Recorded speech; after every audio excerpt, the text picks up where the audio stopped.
2020 order, suspending certain provisions of the Open Meeting Law, General Law, Chapter 30A, Section 20, and the Governor's March 15, 2020 order, imposing strict limitations on the number of people that may gather in one place. This meeting of the school committee is being conducted via remote participation. The chat function is off, and if you wish to speak, except for the committee, I'll run through the committee on each. Oh, I guess Catherine's back. Hi, Catherine. Welcome back. Okay, so if participants who may be wanting to speak on certain items, if it's something that's not on the agenda, then you would speak under public participation.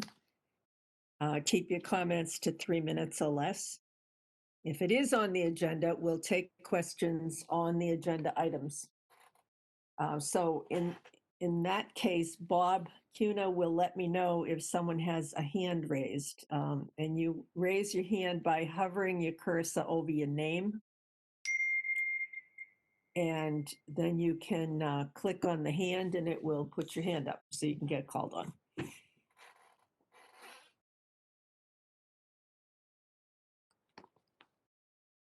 Okay, the first item on our agenda is the approval of minutes of 9/22/2020. Sharon, are you there?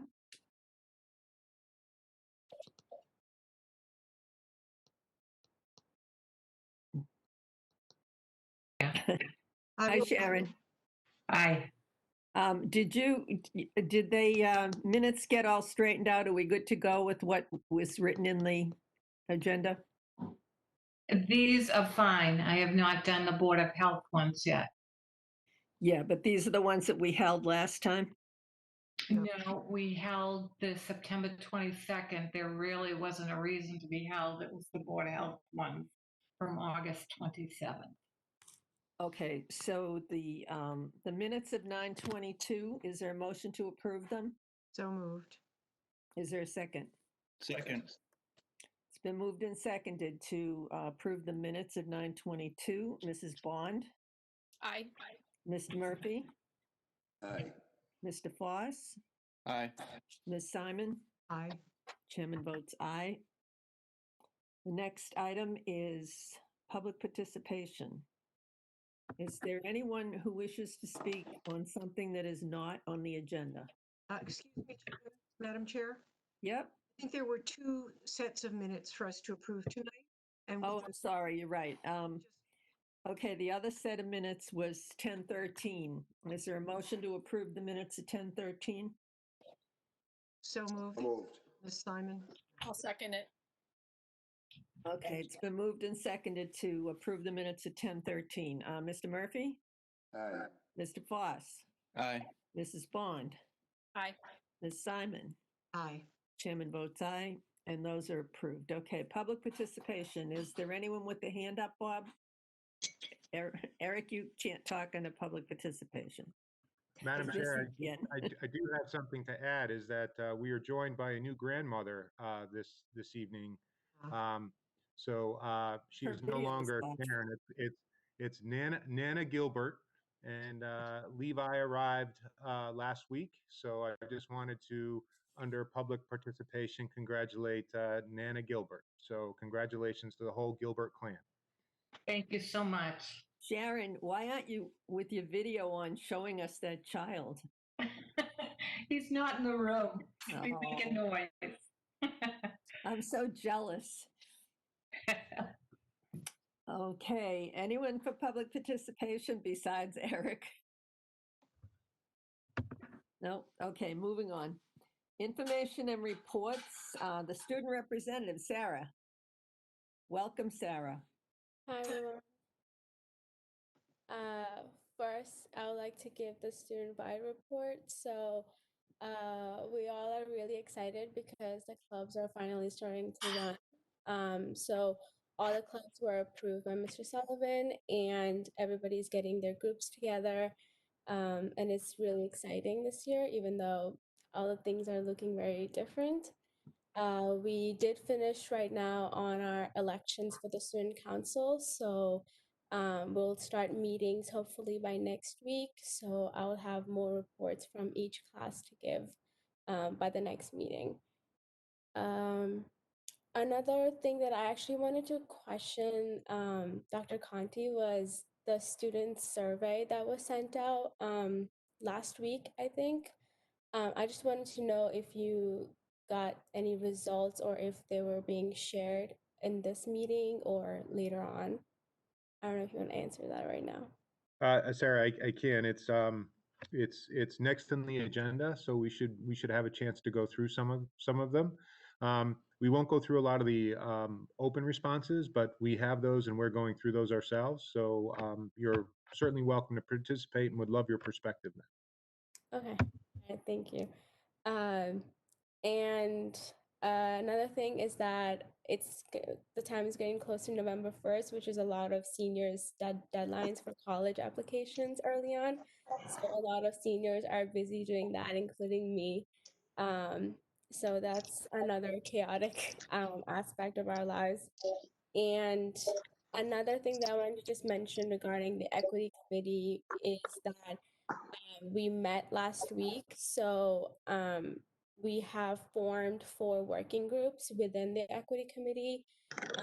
They include like incident response control, hiring processes, and there's more too. So I will have, as the subcommittees or working groups meet more, I'll have more reports to give on that. And the last thing is the job description reading, which is later in the agenda. I just wanted to see if you could move that item up just so we can have it right now. So I don't have to stay till like the end of the meeting. It's just a thing to add. But yeah, that's it for me.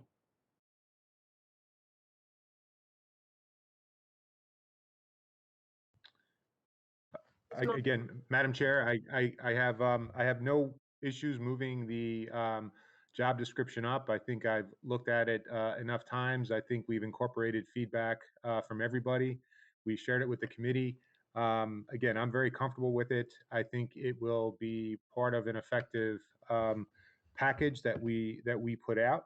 And again, depending on how much discussion there is, Sarah or Mrs. Monaco, I'm not sure how much discussion is needed. We honestly tend not to spend a whole lot of time. I understand the difference with job descriptions. I understand the difference with this particular job description, but we incorporated all the feedback that we received, both from the equity committee and from other groups and other individuals. And again, I think it's relatively straightforward. I think it's an effective and accurate description of what we want this individual to accomplish. So again, I support it fully.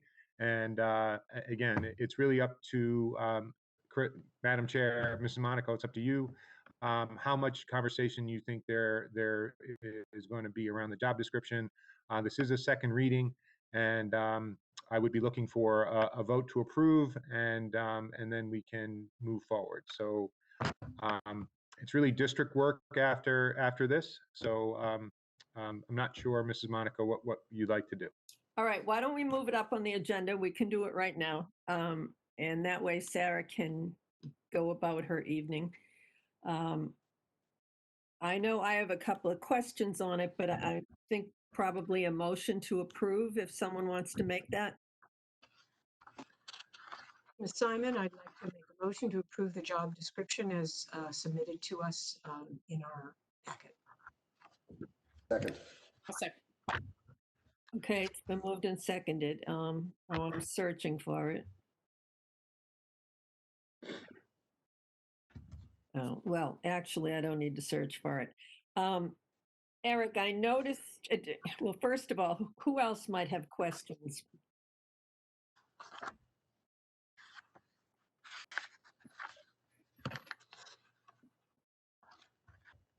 Not a question, but a comment, Madam Chair.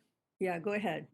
I just would like to thank Dr. Conti and Mr. Larkin for being receptive to the feedback that I know I personally gave, and that the committee, the equity committee, discussed last Thursday night. And again, I'm appreciative of your reception to that feedback, and I think that the draft as it's written now is very good. Does anyone else have questions? So I have a couple of questions on it. I attended the equity meeting on Thursday night. I stayed in the background, but I was there and I listened to all of the input. And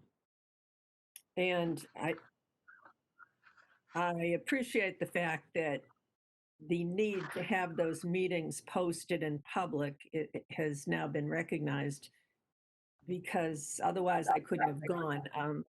At town meeting, I was criticized for not having attended those meetings, but to do so would have been illegal, would have violated the open meeting law. However, now that the meetings are posted, those of us, Catherine was there too. She attended the meeting, and it was interesting to watch and hear, the input from everyone. So I noticed that the first reading is not the same as the second reading. The changes have been made in the document. Uh-huh. And one of those changes is the title, which is fine. It's not a problem, but it does lead me to this question. The word inclusion, which is now part of the title, resonates with a lot of us as a word that almost isn't its own word anymore as far as the dictionary version of it. Inclusion is sort of automatically thought of as special education inclusion. So I guess my question is, to what extent does this person who fills this job interact with students with special needs who are their own minority, and often marginalized because of it? If the word inclusion is used as part of the title, the implication to me is it involves special education. So I would like to know the intent, because I've been given different answers to that question in private conversations. Again, I think the intent from my perspective was to listen to feedback from the different stakeholders who responded. Um, just like there are other common titles for positions, directors of diversity, equity, inclusion, that title is something that's becoming more common and more familiar. And while there's a legal aspect and a technical aspect of inclusion that does involve children with disabilities and special education, I think this inclusion sort of may not be absent of that, but I think this inclusion is more about belonging and being sort of included in all parts of the organization. So I think there are some parallel similarities, but I think the job title of Director of Diversity, Equity, Inclusion is not brand new, and I think the feedback that I got is by changing it. It it'd be like calling a principal or something like that, or calling something, a job that's becoming much more common, something else, and might create some confusion. How often is this person going to be working with students with disabilities? I would say that we work with all students. I don't think that would be their primary focus. Obviously, we have a director whose primary focus is that group of students. We have a director who also focuses on students whose need support with English language learning. So I do think there's going to be overlap. And I think all three of those directors especially are a critical part of working with the district and the district leadership team to make sure we're fully including everyone, Mrs. Monaco. So I think that inclusion word comes there, and that everyone feels like they belong. And I think I might have been a part of the group that just wanted to make sure belonging was discussed. And I do think belonging was a part of the job description. And I like that it's a part of a job description because, again, I think belonging is part of inclusion. And so I think there are sort of different levels of this that we need to work through. So I don't see it as being an erosion at all of the inclusion that is the technical part of special education. I actually see it as a one more person ensuring that all of our decisions are accessible in meeting the needs of all of our kids. So again, um, the more and more districts are adding directors of diversity, equity, and inclusion as a leadership position, and I think it's becoming a more standardized job title for us to go out into the marketplace to seek individuals to perform. Yeah, I don't have a problem with the title, but my question is this, and maybe Patrick, who has been in charge of all these meetings, could have a more direct answer. To what extent, if you look at the various groups that you're targeting, as far as minority groups that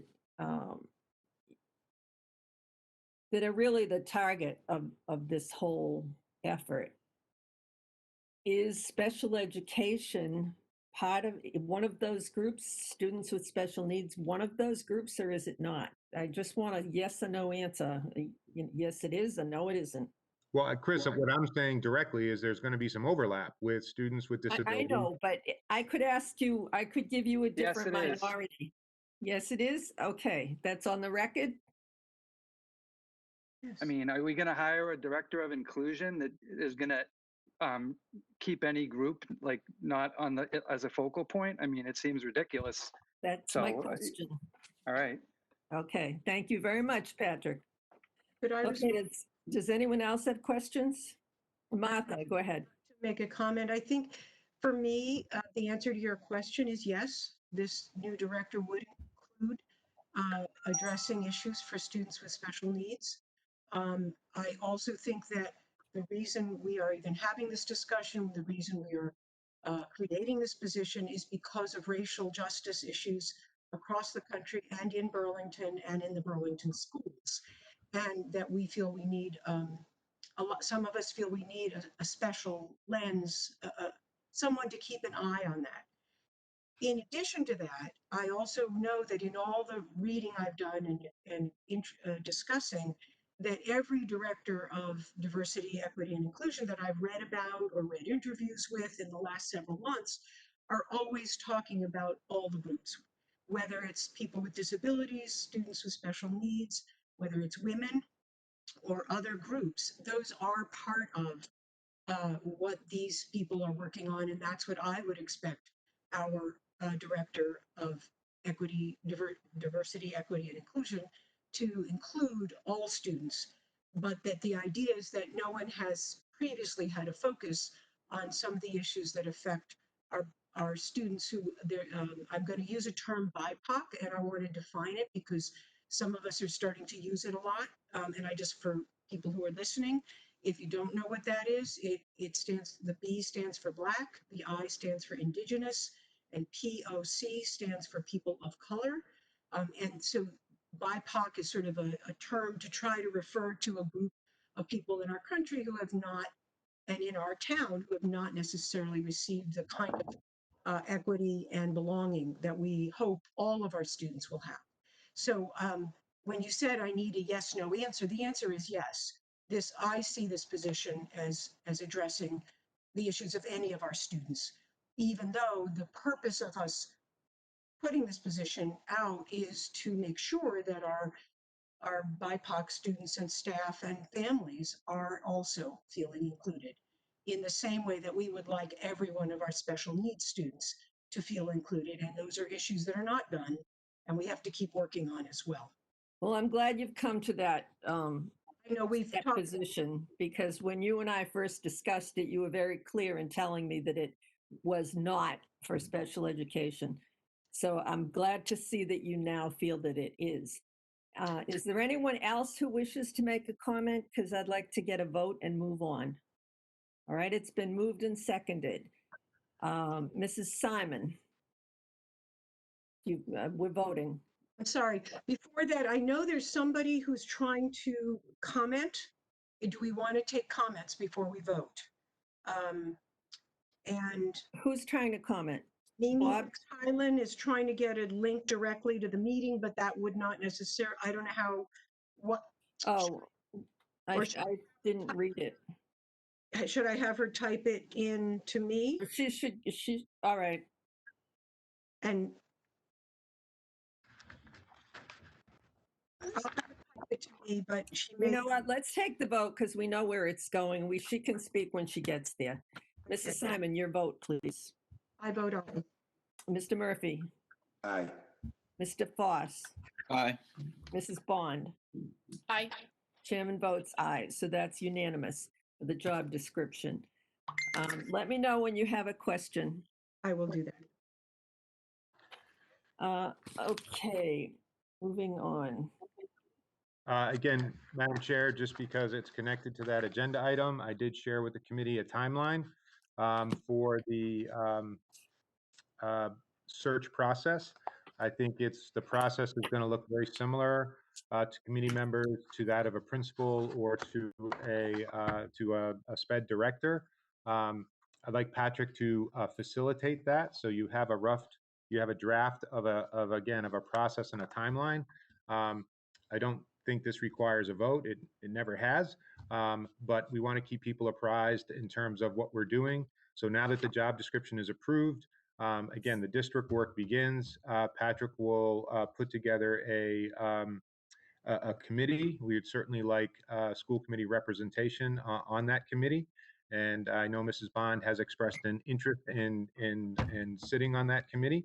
And Patrick will then work with putting together a group, as we have done with principals and special ed directors. He'll work with Joanne Faust to make sure that we put a job advertisement out in places where we need to, and I know they may be a little bit different from where we're looking for other positions, and then the process will continue to move forward. Patrick, we discussed having the committee in place now that we have the job description and having it advertised prior to the end of the calendar year. Is that I think that's the timeline that we have presented to you, so that we can move forward. Correct. Again, I don't think I require a vote there. No, Madam okay. Chair, and again, Madam Chair, because we're on this topic and the creation of a school committee subcommittee, which I think was the right thing to do, I think did cause some open meeting law requirements with the equity committee.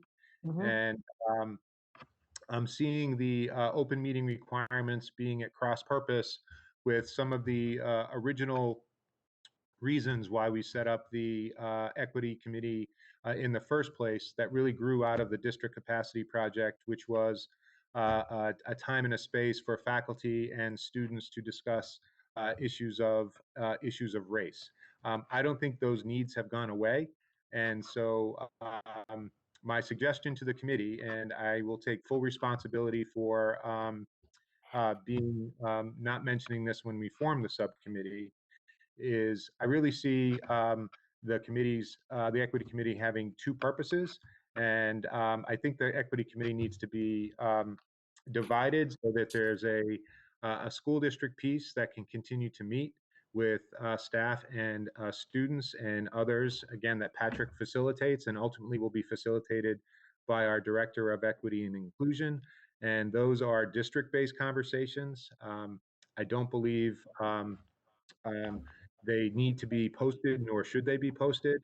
And I'd like to work, again, bringing back to the full committee, to work with the subcommittee members, Mr. Foss and Ms. Simon, to discuss putting together a subcommittee, a more official subcommittee or an advisory committee.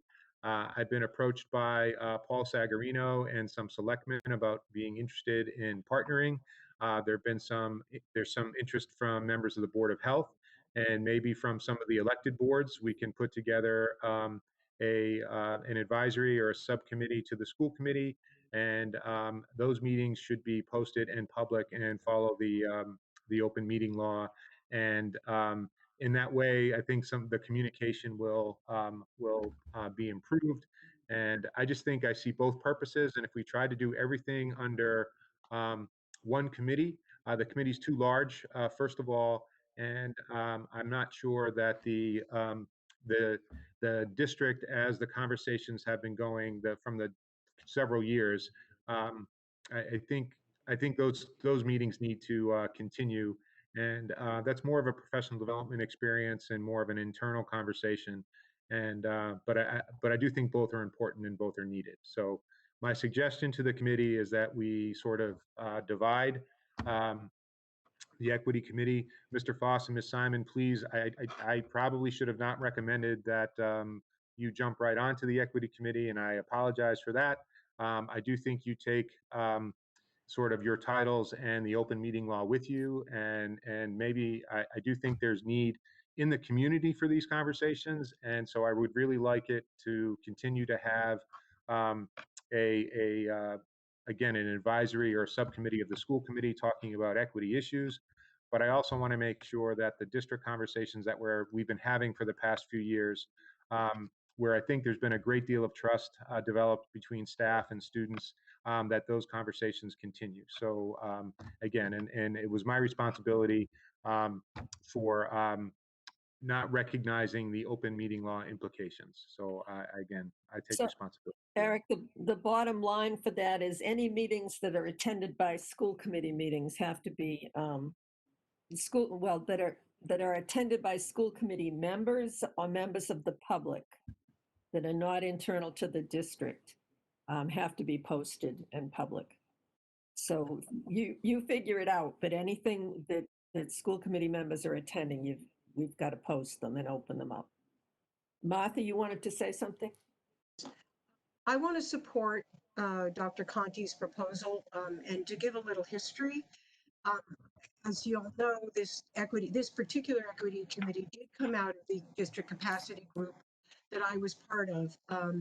And when they first formed 2 years ago, I was, I expressed some interest and was, told I could certainly participate in it, but I chose not to because I didn't feel it would be as useful to the staff and the district people who needed a safe space, a place where they could work on these issues internal to the district. A year later, they added the students. And then when COVID hit, the group stopped meeting, like most things stopped meeting. After George Floyd was murdered, there was such an urgency. And I, at that point, began to attend the meetings because of the urgency and because of my feeling that I wanted to be sure that our were very committed to this work, knew that they had support from us and from me. And then you recommended we have the officially appointed subcommittee of Mr. Foss and I, and we started to attend. And then it's kind of gotten to the place where it is now, where I don't think that the district committee is able to do the work they need to do as effectively.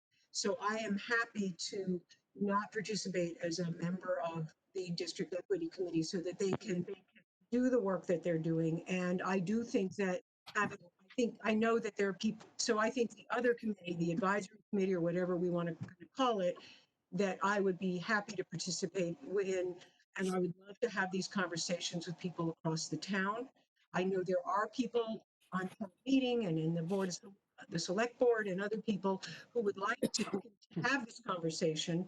We are beginning to talk about racism in Burlington, and it's not just in the schools. So I like what Dr. Conti's proposing, and I would like to, I don't think we need a vote, but I would like to move forward with that and support that idea. Okay, great. Eric, you take care of it. Let us know when you've got it set up, and let's go back to the beginning of the agenda now. Madam Chair, I just want to check in with Sarah. So Sarah, can I go back to the regular agenda now, or are we good? Yeah, I think you're good. Congratulations, Sarah. You worked hard for this, so I You did, really Sarah. I really appreciate all the work. Good I know job. you and Procty have done some great, the videos we're using and everything else. You help with the student survey. So anyway, we're doing the survey next if you wanna stay for that. But then I promise all the exciting stuff will be over and you can work on your college applications. All right? Yeah, I'll stay for the survey and then I'll go. Thank you. Okay. Again, thank you very much. I'm being told that Mimi is on the WebEx now. Does she wish to speak?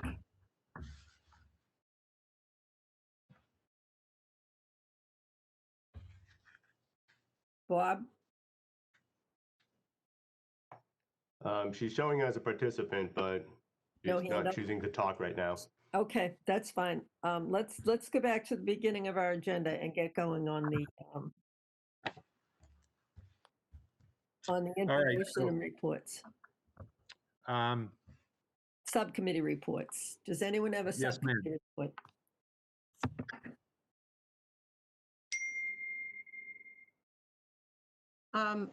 Patrick, would you like to give us any further report? I know Sarah gave a report on the equity committee meeting. Is there anything else they'd like to add?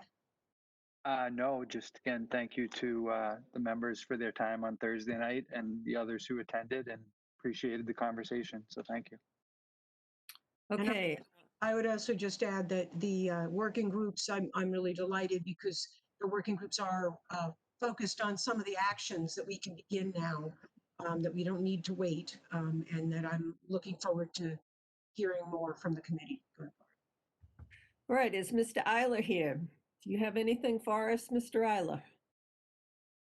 I believe Roger's here, actually. Yeah, I'm here So too. used to calling on you, Roger. Hi, Christine. Madam Chair. No, I don't have any questions at the moment. Thank you. Okay. So let's go to the coronavirus update from the superintendent. Again, thank you, Madam Chair. I just want to go over a few highlights and then move right into the survey. So last week we got some emails from some folks who were worried because the CDC changed their public direction on what close contacts are, their definitions of what close contacts are, and they went to a cumulative exposure of 10 to 15 minutes, and they asked how that was going to impact schools. And I just reassured people and felt like I needed to tell the committee or publicly that the Massachusetts Department of Public Health held a higher standard before the CDC. So we were already operating under a 10 to 15 minute cumulative exposure indoors. So even though the federal CDC has changed their guidelines, we were already operating under the higher standard. So there's really going to be no change for the district. This week as well, the governor announced that they had received, Massachusetts had received around 2 million rapid tests, and there are some districts piloting the rapid tests and how to use them. I think they initially talked about having the rapid tests be distributed to districts to help keep students in school. Again, I'm not exactly sure how useful they are going to be because they're not particularly reliable, and our local Board of Health doesn't accept the results of a rapid test as being definitive. So I'm going to be interested to see what the pilot districts come out with. And again, 2 million may seem like a tremendous amount of tests, but again, just for some context, the Commonwealth has about 1 million students. So if we were to test every student, it wouldn't take us 2 million tests wouldn't take us very far depending on how they are used. So I think they need to be used, they can't be used in a blanket fashion, but I'm not exactly sure they're going to help us at all. The commissioner was on the radio today, and this is going to be connected to some later agenda items. They're really saying that they're expecting students to stay in school. They're seeing across the Commonwealth and in other states, especially in New England, that have opened, they're not seeing spread to the community from schools or spread within schools. So during the summer, the fear was that schools would spread cases into the community and the community numbers would go up. And that's just not what's happening. We're seeing community numbers go up, but those community cases are coming into schools, not the other way around. So I think some of the guidance that they put out in terms of when schools would go remote, the state is really pushing us to keep schools open, even if your community remains in the red. They're recommending that students that schools stay open. Of course, I believe that's still a local decision. We'll be working with our Board of Health, but the commissioner has come out and been very public about wanting to keep schools open, schools that are open. I think the other things that we heard last week were Governor Baker shut down indoor hockey rinks for 2 weeks. They were tracing back COVID cases to the indoor activities. So I'm not sure if they're going to reopen or if they're going to stay closed. I know hockey is an important part of Burlington and is going to impact some families, but that was again a state initiative to close hockey rinks. And again, to that end, there's still been no guidance on winter sports. But if they're closing hockey rinks, I'm just going to predict it's highly unlikely that they're going to allow indoor sports activities, into the coming winter season. So again, not necessarily our first priority, but I know it's very important to some students. But we have yet not received any guidance on that. Again, with that, I would want to jump into the surveys, but I just wanted to ask Patrick if he had anything to add or before I'll take any questions. Patrick? I didn't know if you were going to talk about the surveys, Eric, but I do want to thank Sarah because she actually helped me with the student survey we sent out and recommended that we ask some clear questions on student stress level and screen time. So those are two of the questions that were on the student survey. And as we've, so I don't want to jump into it if you're going to do that. No, we'll get comments first, and I actually think we've thanked Sarah enough. So we're gonna no more thanking you, Sarah. Okay, we'll save that for next. We'll save that for next meeting. All right. Eric, I think Catherine has a question. Yes, Mrs. Bond. Yeah, I just wanted to make a comment in regards to the ice rink situation, because I did make a call to Ken Gordon. And what he told me is that they had decided to close rinks because of a few, bad apples, we'll say, people who weren't following protocol. And then the virus seemed to be spreading to people who were running the rinks. So they thought they better shut it down and try and stop the spread.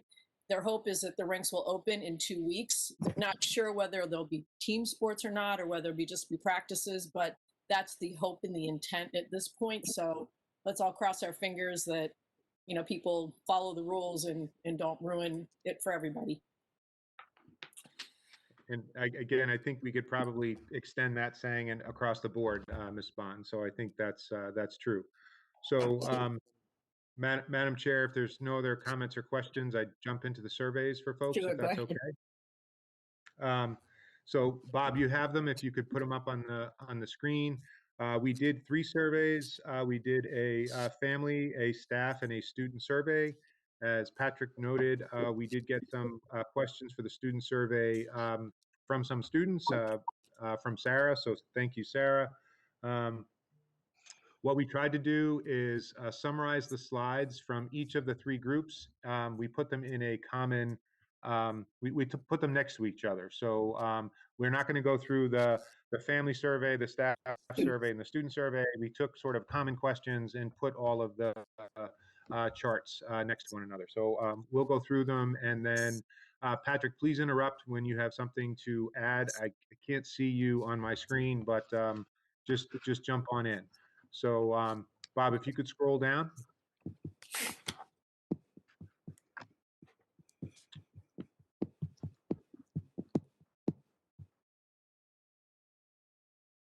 So if people can see that slide, it's essentially, these are the families.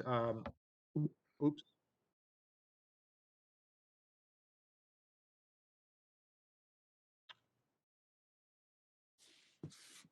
Bob, are you controlling the slides? Could you go back up one, please? Thank you, and I'll tell you when to move forward.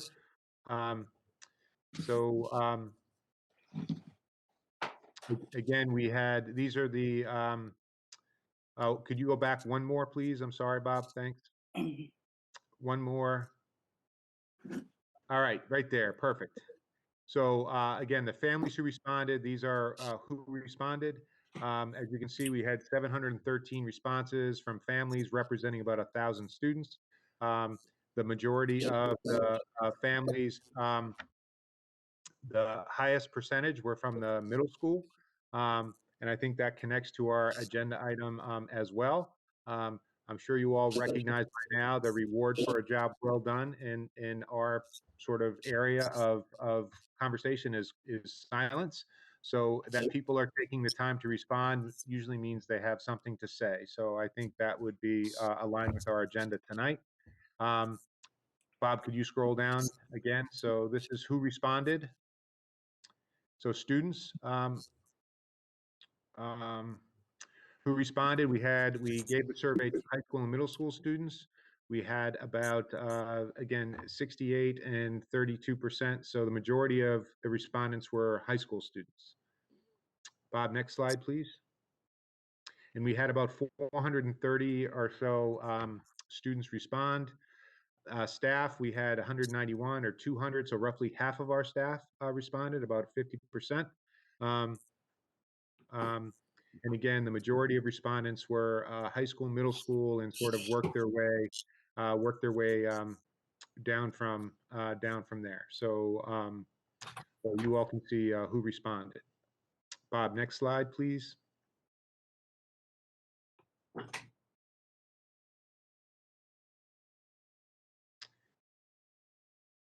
What is your child's mode of instruction? Again, hybrid, full remote, and I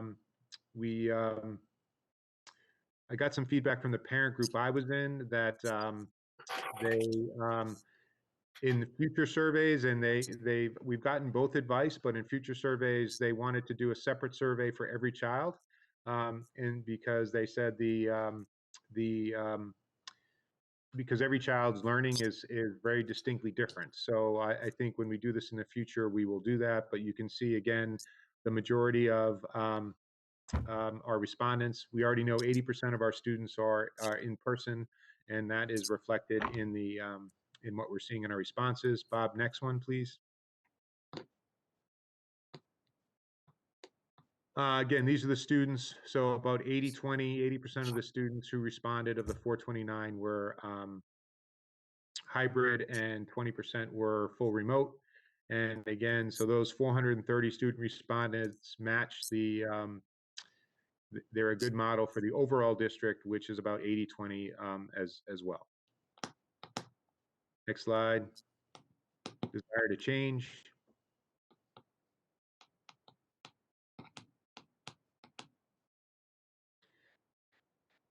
So we do have some people desiring to change, but the vast majority, as you can see by child 1 and child 2, want to stay in the modality, in the mode that they are currently in terms of being hybrid or remote. I know our original plans were to offer a choice coming up at the end of first quarter, but I think we need to delay that till mid-year, as I discussed with the school committee last meeting. And because it's really going to entail a much more of a redesign than I originally thought. Bob, next slide, please.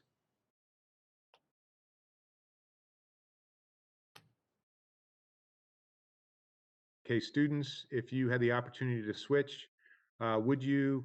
Again, if you look at the no and undecideds, we're roughly again about you know, 80-20, 85-15, right around there, in terms of students who'd like to switch the mode of their learning. The majority don't want to. And remember, there's a remote component to all the hybrids as well. So there's not a student that's not learning remotely.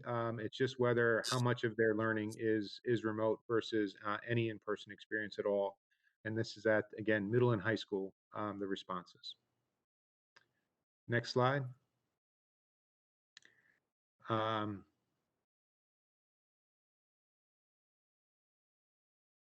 Families, this is the family survey, satisfied with the opening of schools. So again, 5 is satisfied, 1 is not. I would say the majority were satisfied. Probably satisfied that we opened it all. But I think again, the opening of schools, the feedback was generally, for the people who responded, I think happy that schools were got opened and how they opened. Next slide. Staff, if you remember, these really mimic the August survey that we did when we asked parents what families what they wanted. We had about 80% of families wanting students to return in person, about 20% wanted fully remote. Our staff survey was about 50-50. And I'm going back, it's not that teachers did not want to return, they just had questions about returning. So I think that's a very different it's a very different distinction. Everyone wanted to return to teaching. There were just questions about what am I returning to.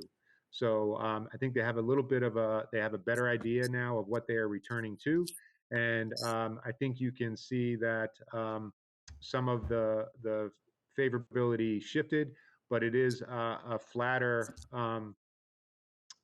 response than we got from families. So, and again, I think if we opened this fall perfectly, I would have been very surprised. So I knew there was going to be some response from this, but I think again our buildings did a very good job, and the teacher responses reflected, I think, in an improvement from some of the questions that they had during the summer. Next slide, Bob, please.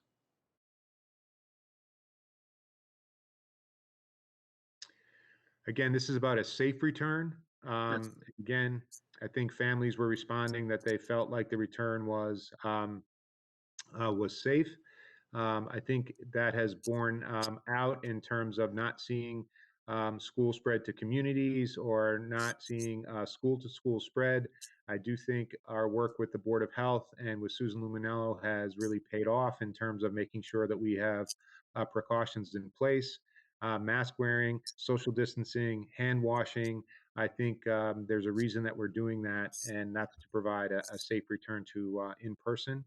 And again, I think our buildings, our principals, I think our building leaders, Bob, the custodial staff, the maintenance staff, I think deserve credit for that slide in particular. Thanks, Bob. Next slide.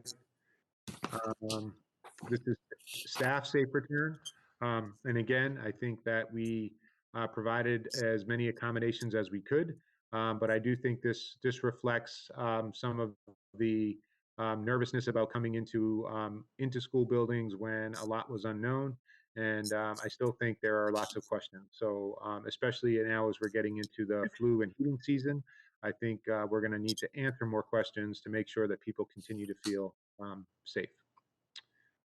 Bob, next slide, please.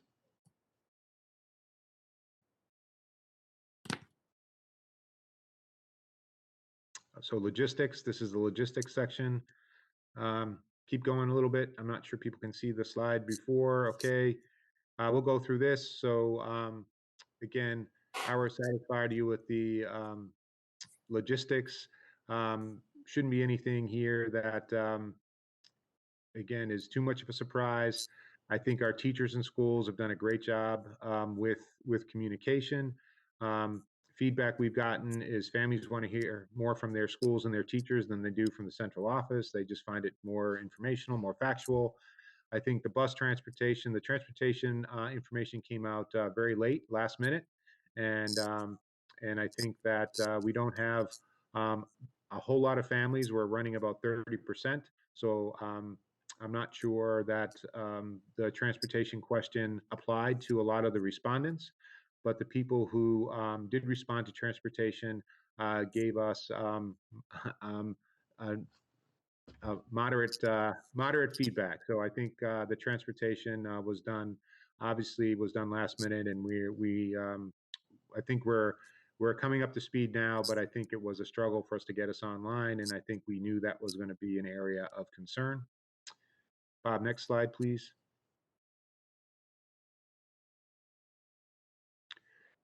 Student schedule, technology support. Again, happy with the technology and tech support. We want to do a better job in both of those areas. But I do think providing a device and allowing students to take their devices home has, in terms of the device being available, has met that need. Student schedules, again, I think that the majority of respondents, again, are middle and high school, if you remember back at the beginning with the families that responded. So I think the student schedules, where we've had the most questions about student schedules have been in the secondary level, not at the elementary level. And that shouldn't be a surprise to committee members, because I think you've taken some of the calls and the feedback as well. Next slide, Bob. This is staff logistics, again, communication, student schedules. Student schedules came in very late. People are used to getting them at the beginning of the summer. They didn't get them till the very end. Tech devices, I think, again, we need to do some improvement on. And again, the tech support, we have to continue to improve. But we're asking the devices that we've provided to really perform in ways that they weren't designed to perform.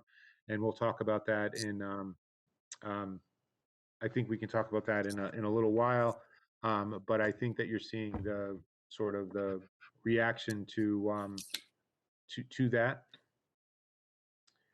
Next slide, Bob.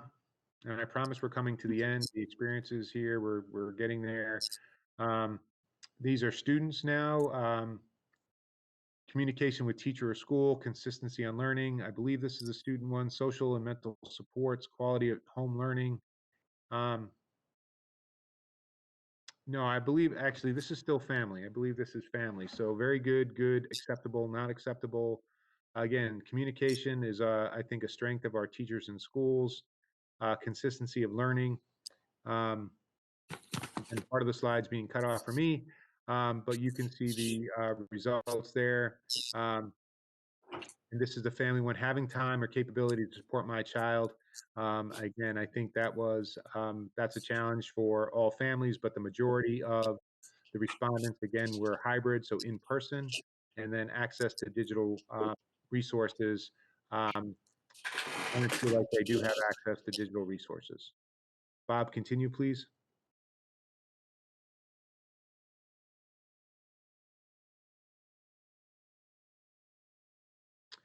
Remote learning content.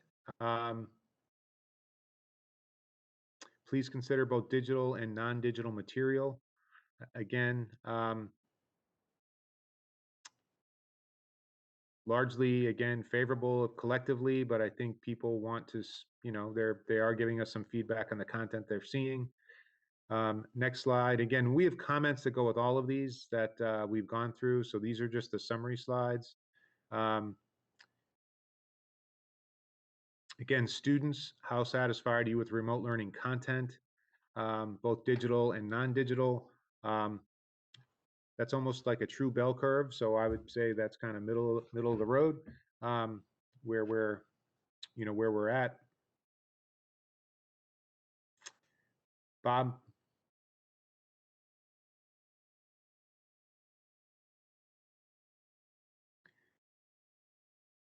Screen time. This is from families. The orange bar is appropriate amount. Blue is not enough. The gold or yellow, I think, is too much, and then not applicable. So if you take the appropriate amount, again, that would be the screen time during in-person learning on the far right. We're actually trying to keep students off their devices when they're in person. We're trying to maximize the in-person learning when they're in school. Screen time for asynchronous remote. That is obviously when there's a teacher not directing their learning simultaneously. And then screen time for synchronous on the far left. That's for remote learning live. And again, I think parents largely feel that there's either not enough synchronous time with teachers or that it's the screen time's appropriate. So I know people had questions about the screen time. Could you continue to scroll, Bob, please?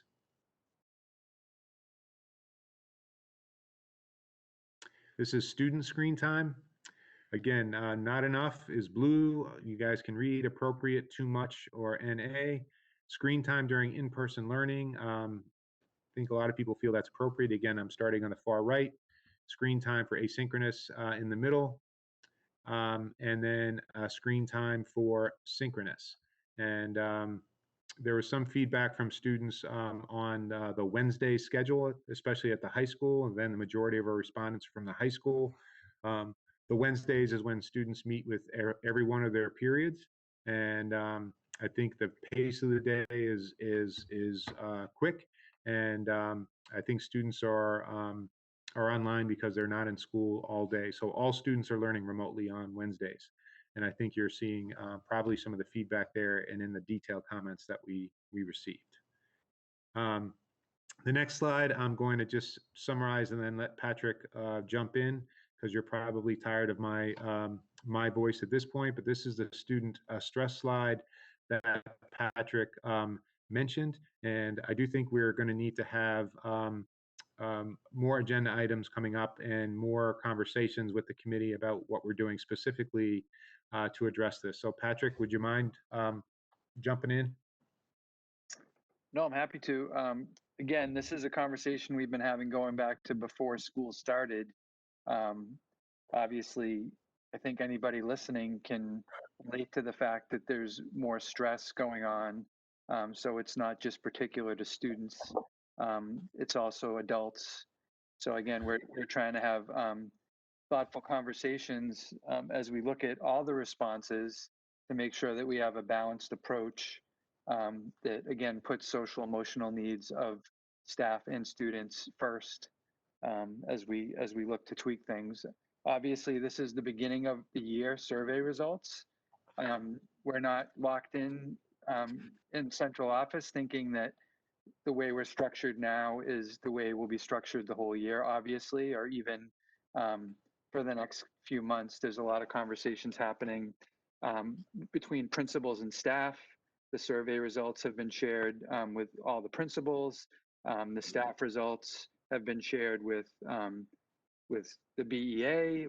We're having in-depth conversations looking at the results, and this is going to be a process that's going to continually change for us as we try to take the feedback and implement. I don't know if you want me to jump to the technology staff issue, Eric, at this point, or if you want to hold off. No, let's get through. We only have one or two more slides, and then I'll let you jump into that, if that's all right. But again, the student stress, just to reiterate, I know Chrissy Concession has been having meetings with a group that's meeting a couple times in the evening to help, again, put some more parameters in place. And you know that we have the interface program through William James Teachers 21, William James College, that we've put in place for, again, students and their families at home, which is an immediate resource people can get if they're having the need for any type of counseling services. So we can't reiterate enough that these numbers are eye-popping to us, and we're looking and having conversations about to make sure that we have immediate resources for families and kids if they're in crisis. And it's not just this survey, because people might say, you know, this is a homegrown survey. School committee members know that we do a social emotional screening, a universal screening. We've done that for, I think, 3 or 4 years at the elementary level. It's called DESA, and it's aligned with the CASEL standards, which are national standards of social emotional learning. DESA extended and created a high school assessment this year, and Burlington was part of a pilot because we had been working with them for several years. So our students took a social emotional screener, again, in addition to the survey. And in Burlington, in a typical year, we would see probably 3 to 5% of students who would be flagged from a social emotional screener in terms of needing additional support. Again, that's part of our tiered instruction at the elementary level. So we would make sure the DESA usually confirms what principals and teachers and guidance counselors know already, but it's another data point. And having screeners like that really make sure that our personal perceptions, we don't just rely on our personal perceptions, we're looking at some data points as well.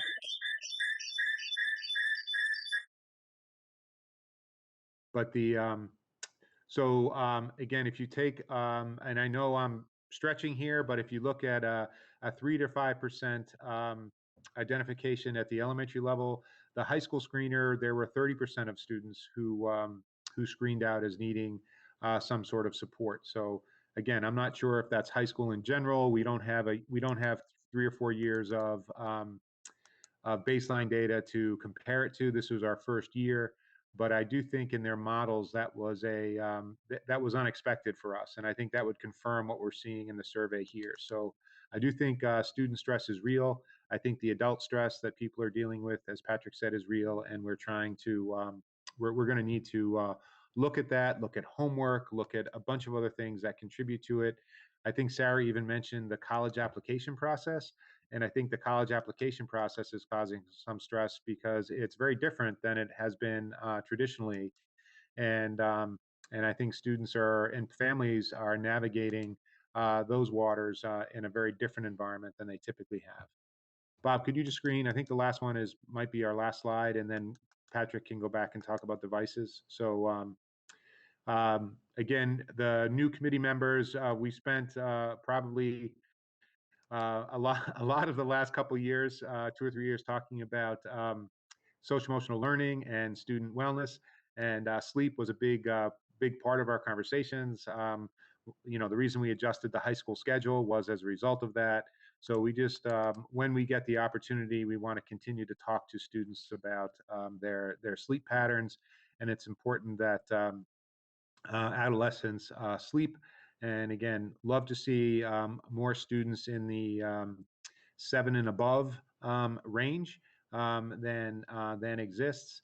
So I just think with more flexibility in the schedule, less routines, I think we just have to make sure that we remain sensitive to student wellness needs.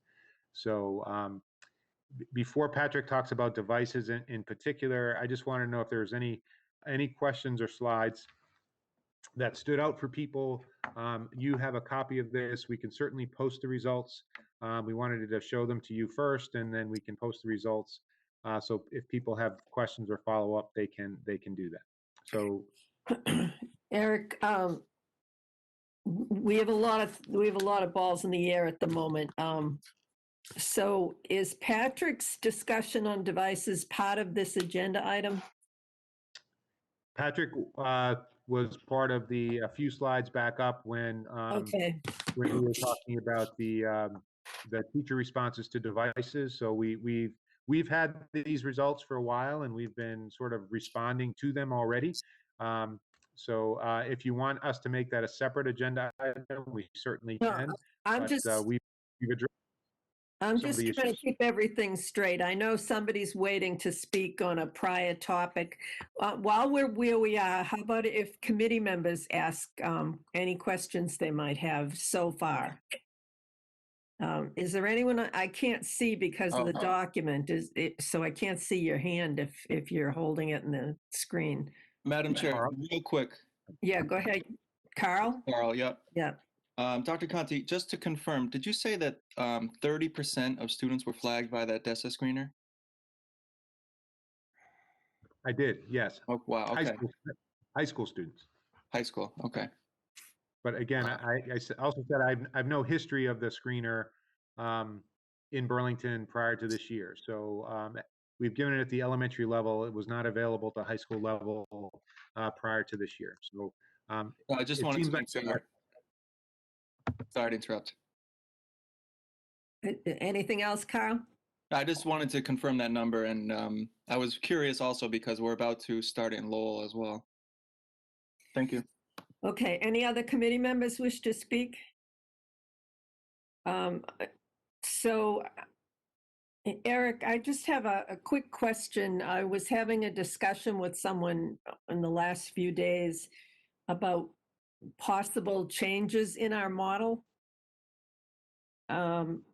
And when we originally were planning back to school, you and I had talked about how October 1st, we might look at either adding time or adding lunch at the elementary schools or adding, time at various levels.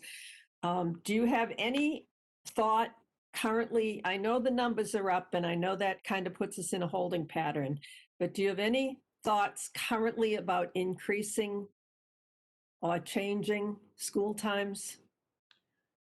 Madam Chair, my current thoughts are, I think we were just getting into a routine, and I'd like to keep that routine.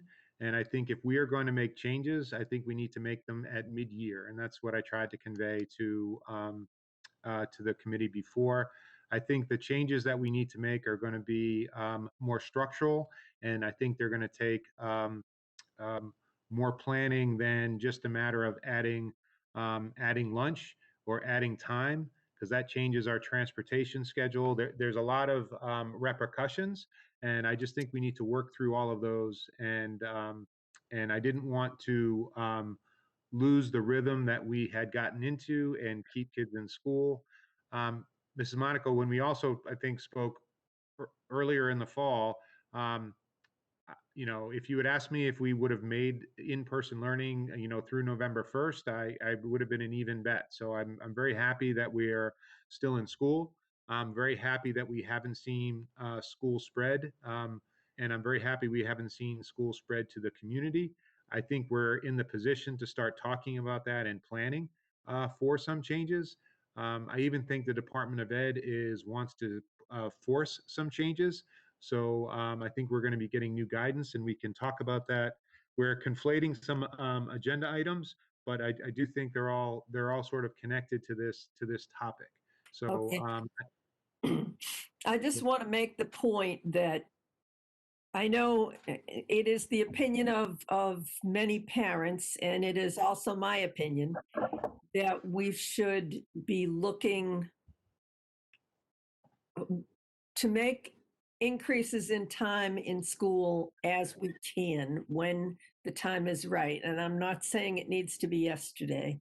I want it to be always on our minds that we will do what we can do as we move forward.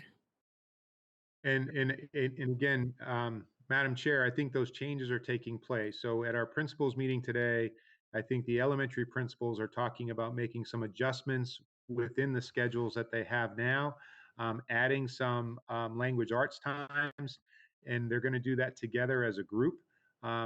But if you're talking about a significant change that's going to impact transportation, or if we're going to have to create more remote classes or make major shifts, that's just going to take us longer to plan than I originally thought. So I thought the adjustments were going to be easier than they are proving to be. I do think the middle school and high school can make some adjustments to their current structure, and we can talk about that. The middle school is on the agenda. I think we can make some adjustments, but if we're going to have a significant change or have more students in the buildings, we can't do that without any sort of conversation or relaxation of the social distancing requirements or other safety precautions. So I think that because we've remained open and things have gone relatively well, I'm not saying well for everyone, but relatively well.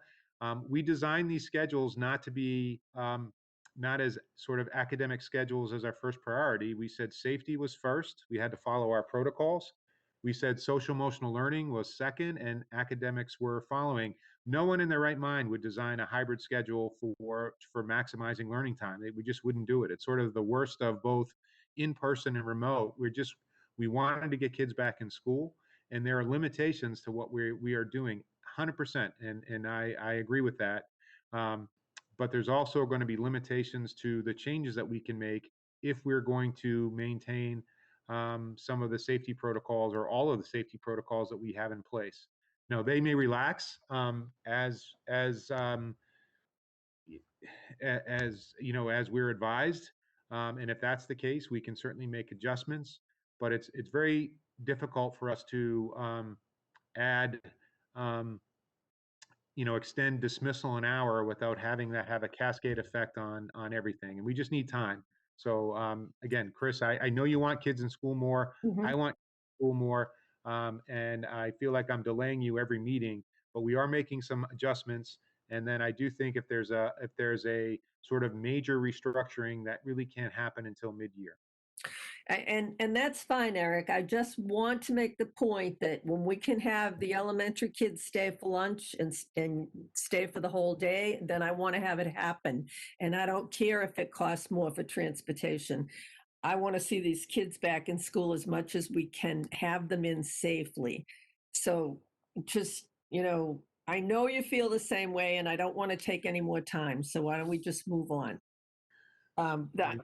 The person who's been waiting to speak, Mimi, can we fit her in here and then go to the devices? Sure. We're the agenda again. It's a loose agenda. We'll say that. It So sure is. I will tighten it up. I apologize. So Oh, that's fine. No problem. Mimi, go ahead. Am I now on? You're on. Thank can hear you. you.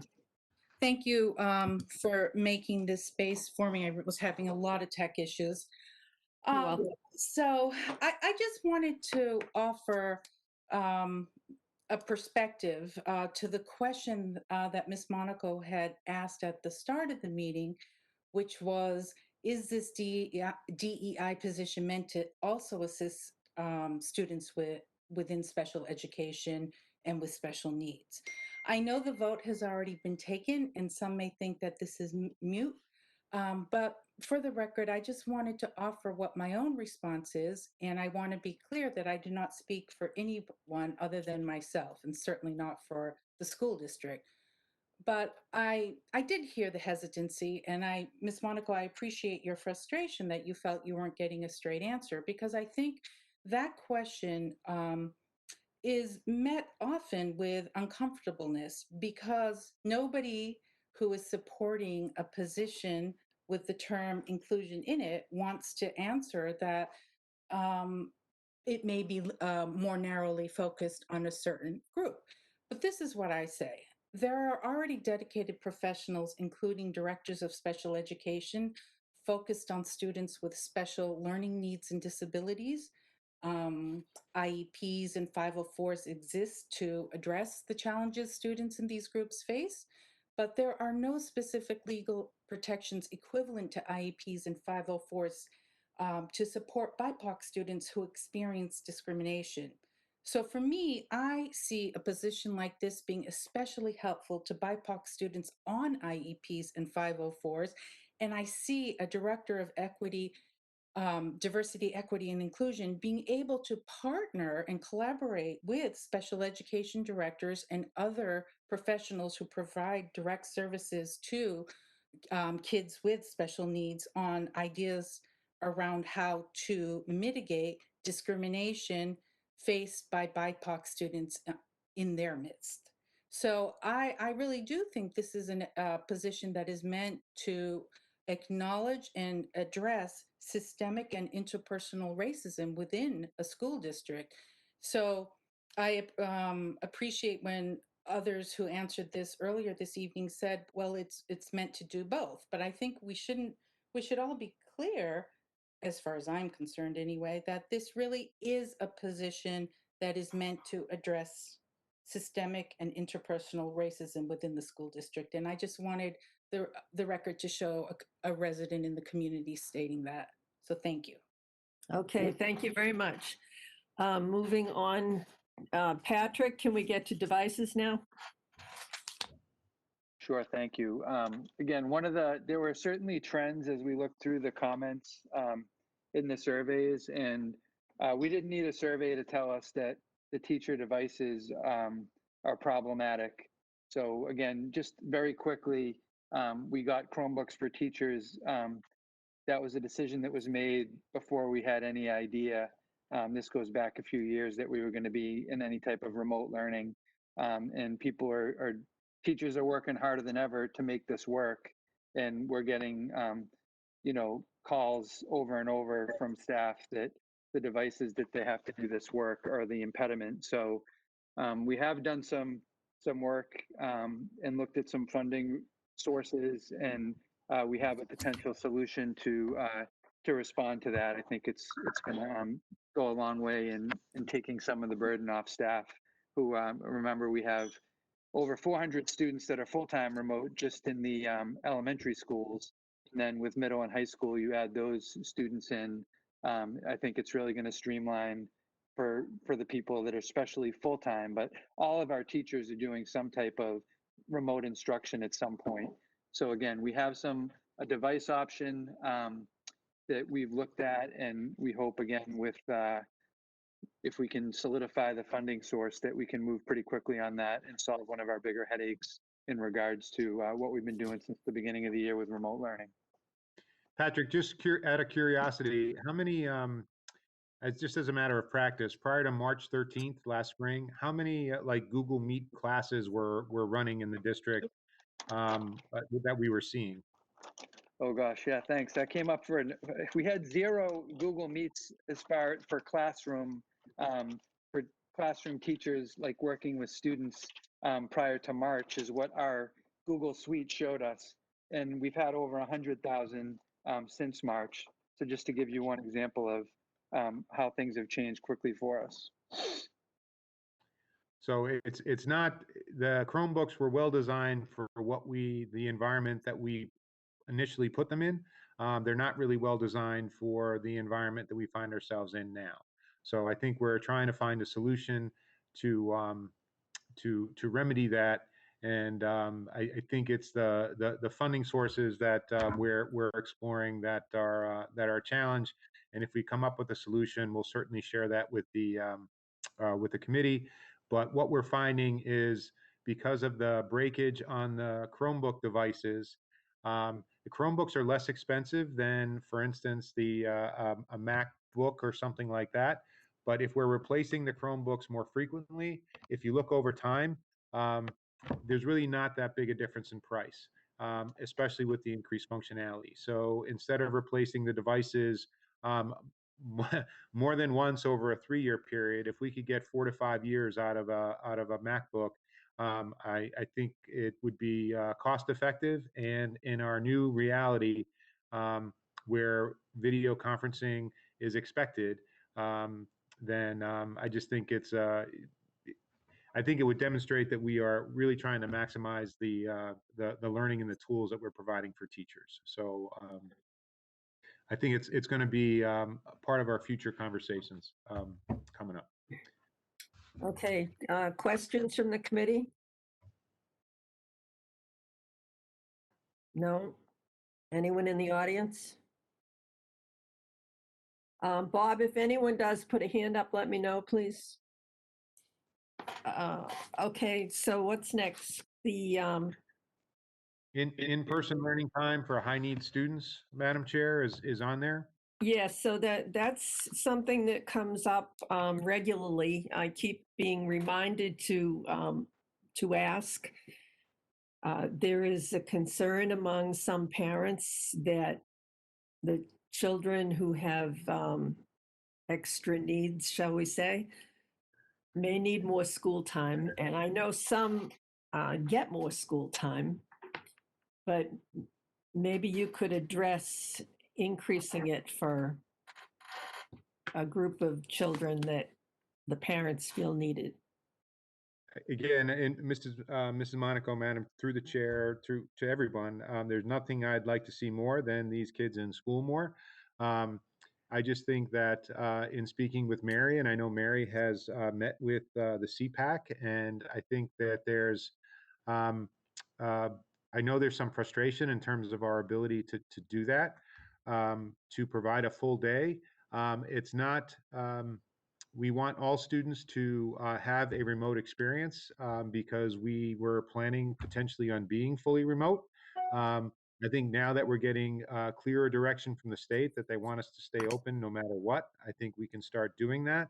I think the limiting factor now with some of our high needs programs are honestly, we don't have the staffing to sustain um, 6.5 hours of the type of instruction that needs to take place. The instructors who are working with these children are typically in full PPE. They need to get breaks during the day, and we probably need to add some staffing to if we're going to extend the time anymore, Mrs. Monaco. So I think there's more than just there's student need, absolutely, and that's our first priority. But I also think we need to make sure that we have the staff to cover the extended days as we move forward. And I'm not sure we're in that position right now. In fact, I know we're not, but I do think it's something that we are talking about. And it may we're trying to put a cost to what it would be to extend our programs. But I do think it's not going to be something that we can easily do given the staff that we have and the safety requirements that are in place. So I was asked to raise this issue by parents, and I understand that some situations require teachers to be in PPE, but I don't think they all do. And I know for a teacher, it might get very tiring after time to be in that equipment, shall we say. I feel as though we have been sort of promising all along that we would look very carefully at increasing time for some of the special ed kids that need to be in school more. So could we make this an agenda item for the next meeting too, and really look at if there's any possibility to increase the time for some of these children? Yes, and Madam Chair, we certainly can, and I'm sort of very close to getting again, a model and a cost to the committee. But I know we're not meeting the needs of what some parents requested, and it is obviously I'd like to do that, and it is my we are just making sure that we can do this in a safe way, both for the students and a safe way both for the staff who are working with the students. So, and I know I haven't met expectations in this particular area, and we are really trying to provide a solution there that works. But again, I'm certainly not prepared to do that tonight, and I have a group that I meet with, a parent group that I speak with on Thursday evenings, and this topic comes up on those evenings as well. So, Mrs. Monaco, it's not just you reminding me; I am hearing it myself, and I know Mary Hood has made herself available, has spoken to the parents, and is trying to work as best she can with everybody too. So, it's not for lack of trying that we're not doing that. Okay, I think Beth Colburn, she's part of CPAC. I think she'd like to speak on this. Yep. Go ahead, Beth. Hi, Beth Colburn. I have a child in Pine Glen and a child at the BCC. I wanted to thank you for raising this topic, given all of the really big issues you're also already discussing. I hear what you say, that there could be a big cost to this, and I appreciate that things can't happen overnight.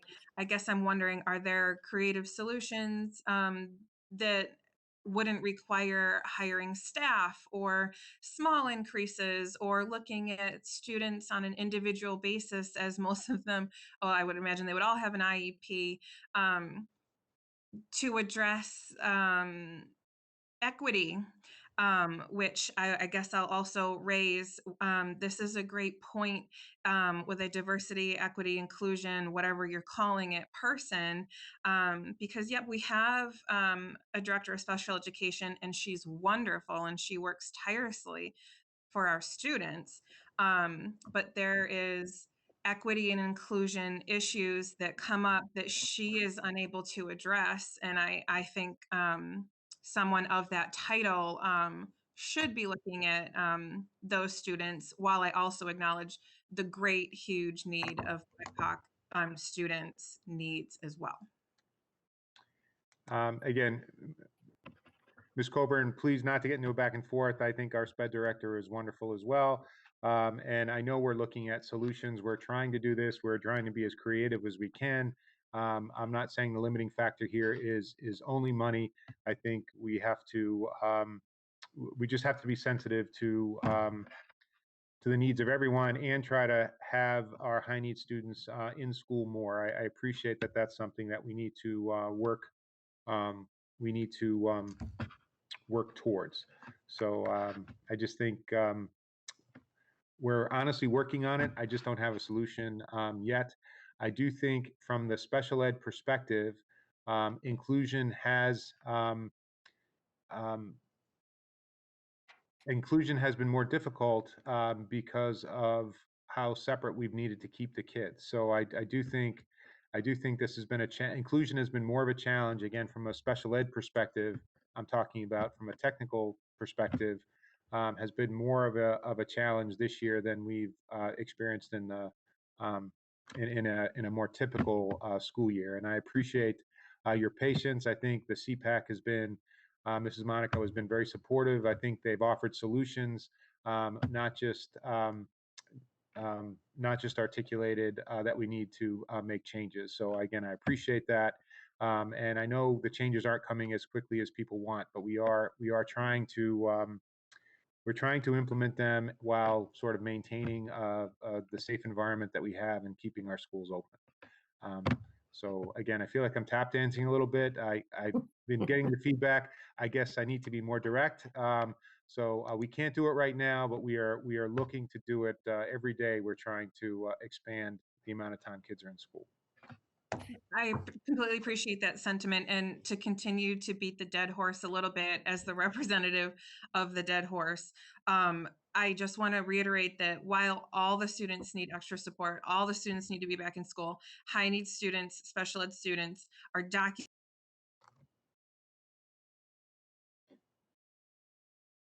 Oops. Certainly our high needs students are a priority in terms of being back in person. And I think at the secondary level, where our students are only in person 2 days a week, our high needs students are in school more in person days that are reflecting that. And I do think that because our elementary schools students are returning 5 days a week, again, we're not seeing any difference in the number of days, but I think we are working towards changing the length of day. So again, I think we are trying to make that differential. So I agree with the unfinished statement that Ms. Colburn was saying in terms of our high need students do need different learning environments and do need extra attention. So again, Mrs. Monaco, I don't have an answer tonight, but we are working on it. Okay, thank you, Beth. I know you kind of got cut off there. I'm not sure why, but just keep coming back and keep reminding us, and we'll keep working on it. We understand. It's I could tell you stories, but I won't.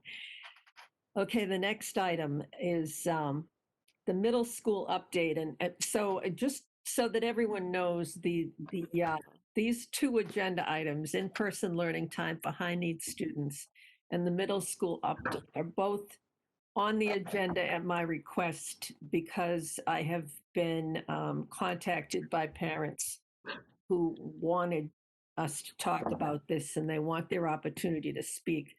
I think, Eric, you'd like to know what the questions are first about the middle school. Is that correct? Again, I think just for the sake of time, I think I could guess, but instead of me just rambling on, if the parents want to make their statements and to just let us know what they're thinking, and then we'll address what we can. I think Carrie Purchase is on the call as well. If there are some answers we can have, or maybe they're going to be things that we need to spend some time working on. But I would like to give the parents to sort of help shape this conversation. Yes. So if that would be okay. That's okay. So if there are any parents who wanted to address the middle school issue, put your hand up, please. Somebody said I'm here, but I don't know who it is. Is it Jamie?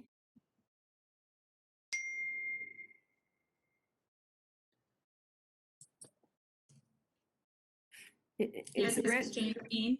Okay, go ahead, Jamie. Thank you, Christine.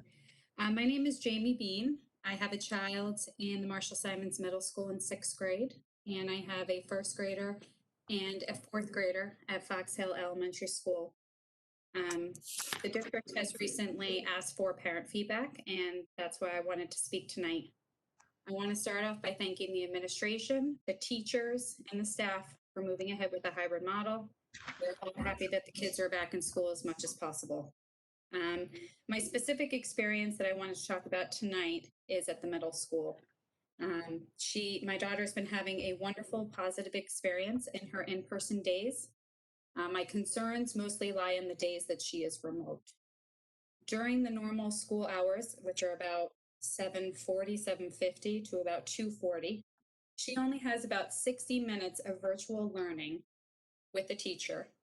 And of those 40 minutes, of those 60 minutes, only 40 of them are academic in nature.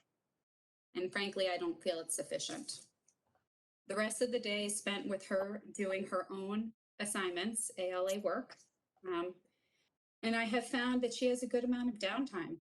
I feel the children would be better served if they were taught by their teacher virtually, while the other cohorts were in person learning at the same time.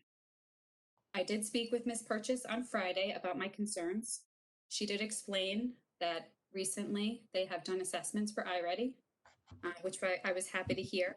And soon these children will be given 45 minutes of additional instruction in math and 45 minutes of additional, assignments to complete for ELA, which will be tailored to them. So that is great news. But that's not going to replace the amount of time that these children are losing from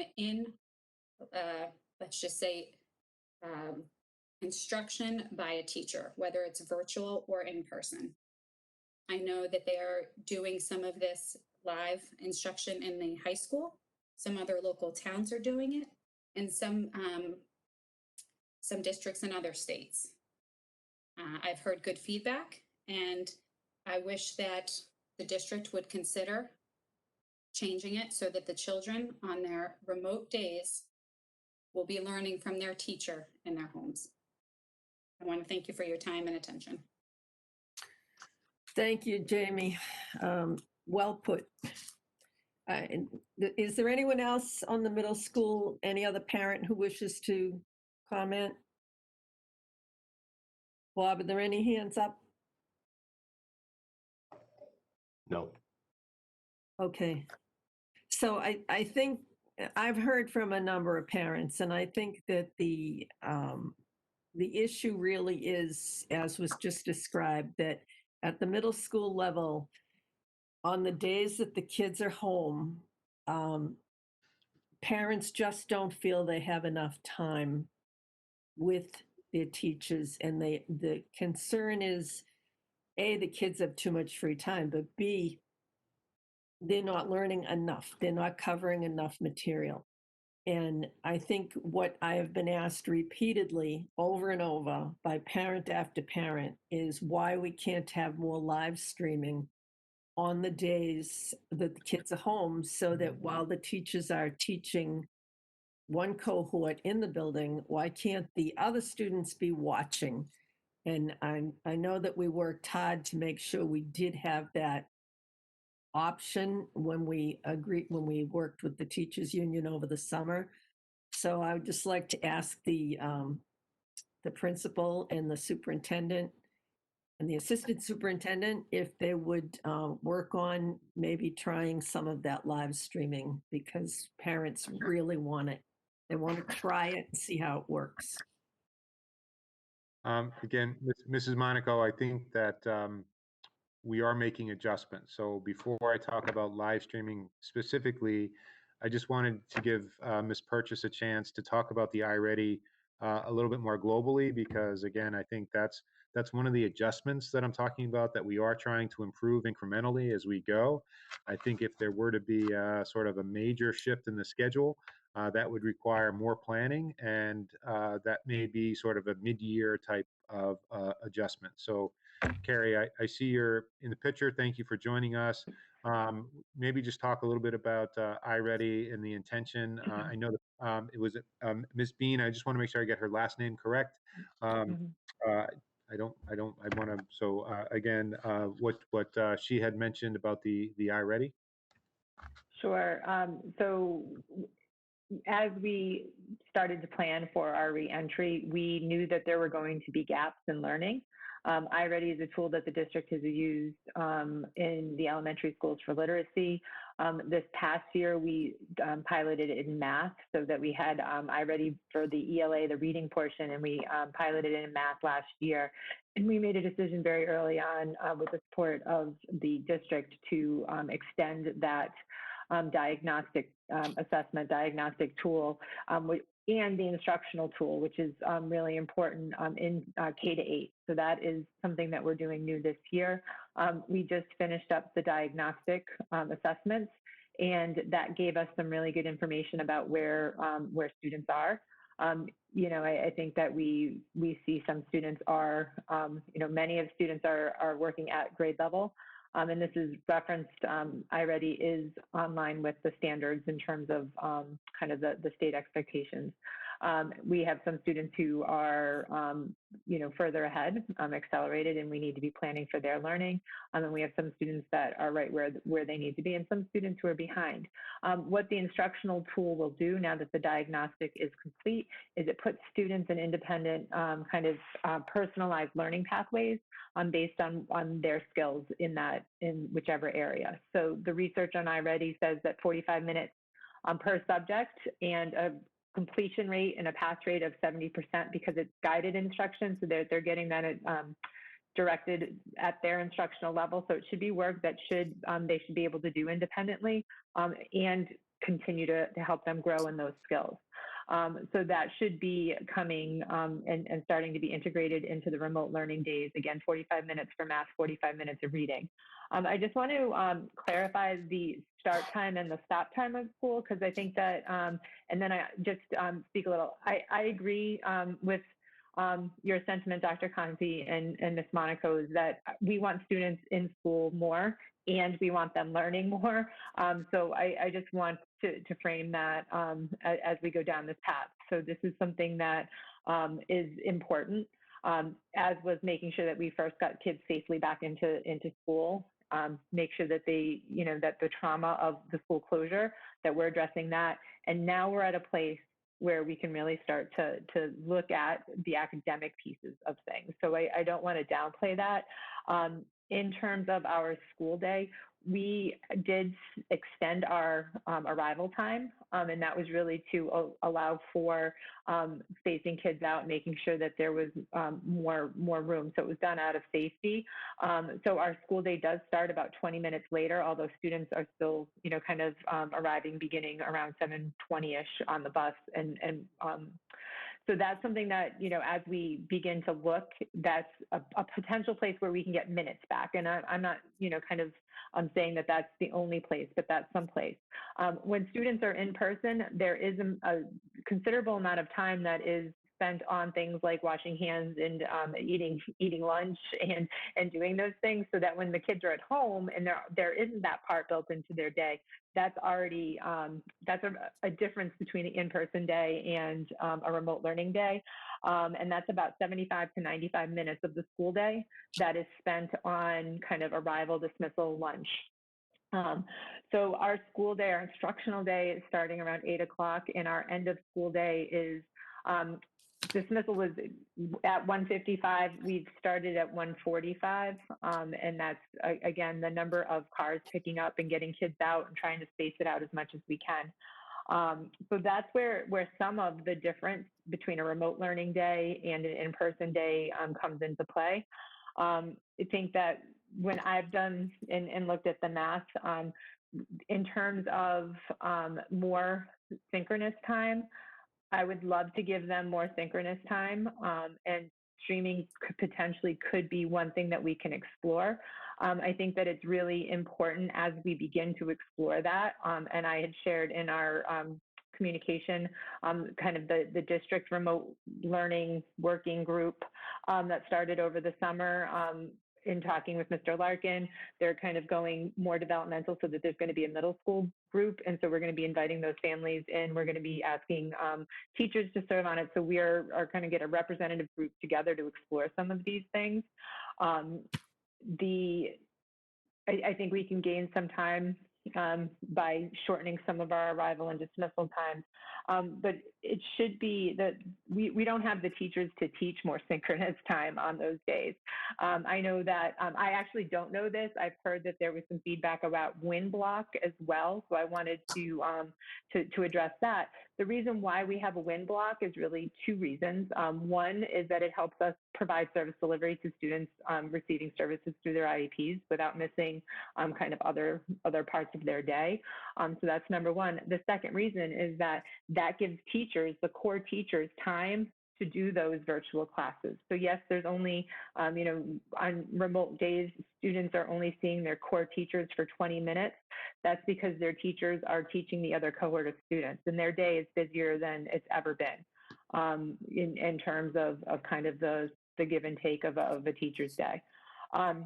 Again, I know that there's, streaming may be an answer, but I would also say that depending on how we go about it and what the parameters are, I'm not sure that a student just sitting on the other side of a screen listening to teaching and learning is an effective instructional strategy. Yes, it's more time in front of the teacher. And it's not necessarily, it's not just about time in front of the teacher. It's about what's happening during that time. So I think that that's really an important piece that we need to explore. Teachers aren't prohibited from streaming. And I know that, again, that there are, my understanding is that some of the classes up at the high school are doing it. As we go down this path and as we look at different models, I would want to make sure that we're looking at it very consistently. And then if we're doing a pilot, it's for a given amount of time so that we can test it out, see what works, what doesn't work, and then make sure that it's not happening in pockets. I'd want to make sure that if this is something that we do, that it's happening consistently across the building. That was something that our middle school reentry team and remote learning team over the summer was really clear on, that they wanted to make sure that that consistency across grade levels was very important. So there's a couple of my initial thoughts. So based on looking at the student schedules on a remote learning day, there's about 3 40-minute periods that aren't in front of a teacher, taking away those supervision times, taking away the lunch, the advisory, the arrival and dismissal. One of those would be an iReady block of time. And then core academic teachers have been asked as a guideline, and this was a starting point. I mean, when we entered this year and people said, gee, how much work should we be assigning? What kind of things should we be assigning? It wasn't, we have no kind of past history to say like, oh, this is the perfect amount of asynchronous work. And we also know that students learn at different rates and need different levels of support to do that work. So we set a beginning point of around 90 minutes per core academic class. Which means that if you would split that over the 2 full remote days, that should be about a class worth of asynchronous time. I think some of what we need to do and look at is what types of asynchronous work are happening, and then so quality and quantity, and then making sure that we're also using that to differentiate, because that's a really great opportunity to meet students where they are and extend learning when possible. So again, Carrie, thank you. Mrs. Monaco, some of the districts that you shared with me that parents had mentioned to you that we're doing live streaming, it seems, in a more regular way. I've reached out, I've contacted those folks. I know, Carrie, I know Ms. Purchase is talking to her middle school colleagues as well. So we are looking in terms of what other people are doing and how we can expand the learning that is learning that's taking place. And I'm looking forward to some of the live streaming piloting that's going to be happening at the middle school that we can look to.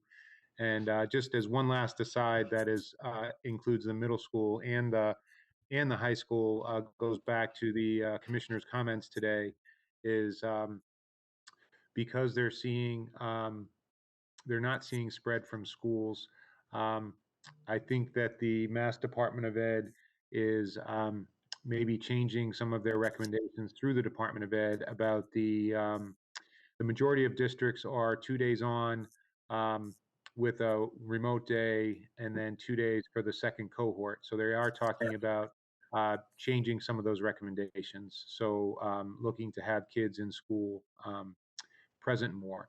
It's just really difficult from a teaching perspective to have students in front of you, and we want the students who are there in person to be the focus and have students live streaming in. It is possible, but so we'll look at those models, Mrs. Monaco, and I know that's parents want to see that, and we'll continue to listen. And I think that's what we'll commit to, is we'll continue to listen, and I think we'll make some adjustments to all of our schedules moving forward. But I think, Carrie, you've been meeting regularly with staff, you've been meeting regularly with parents, and I think we'll just try to continue to add learning time as we go. So, like I said, the hybrid's not meeting anyone's needs fully right now, and I think that's the definition of hybrid right now.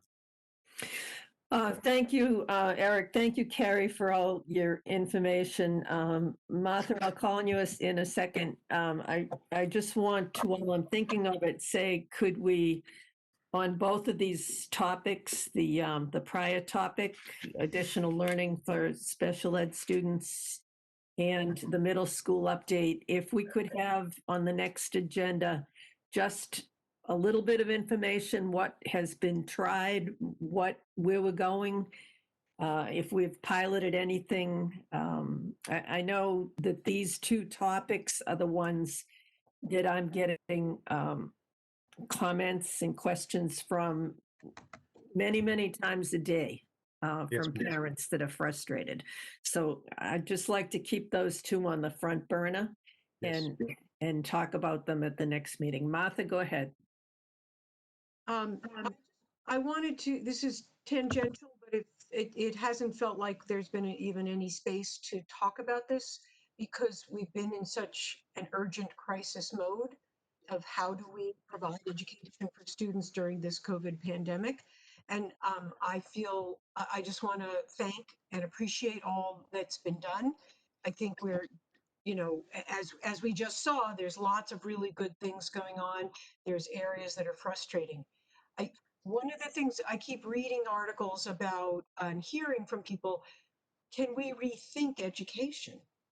And, you know, in the middle of all this, no, we can't. We're trying to figure out how to get the kids in and out of the building. And that's, again, that's why I haven't brought it up. But this moment may be where we're trying to adapt, we're trying to modify, we're trying to improve. Maybe if we all can take a step back and say, what is our vision for learning in this environment, whether it's a hybrid environment, whether it's for our remote academy. I mean, maybe the remote academy is a place where that conversation could begin. Maybe the teachers, I feel like the teachers probably have a lot of ideas of if we have to stick to the same way we always did it, is there a way that would allow us to provide an even better education? So I'm not saying that we're going to stop doing what we're doing and we should do that. I just want to put that into our thinking hats and our ways of thinking when we're, you know, maybe it's not about incremental numbers of minutes. Maybe it's about re-envisioning our education. And I don't have an answer, but that's what we're here for, is to educate the students. And I think I completely support the way our district has done this, where the priority has been on safety. The priority has secondly been on our social emotional health, and our priority is thirdly on the academics. And we're clearly trying to improve as we go along.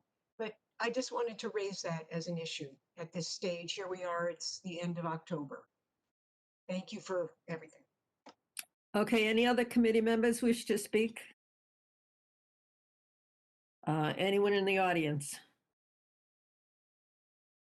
Okay, then why don't we move on to the next agenda item, which keeps disappearing on my phone. Transportation update.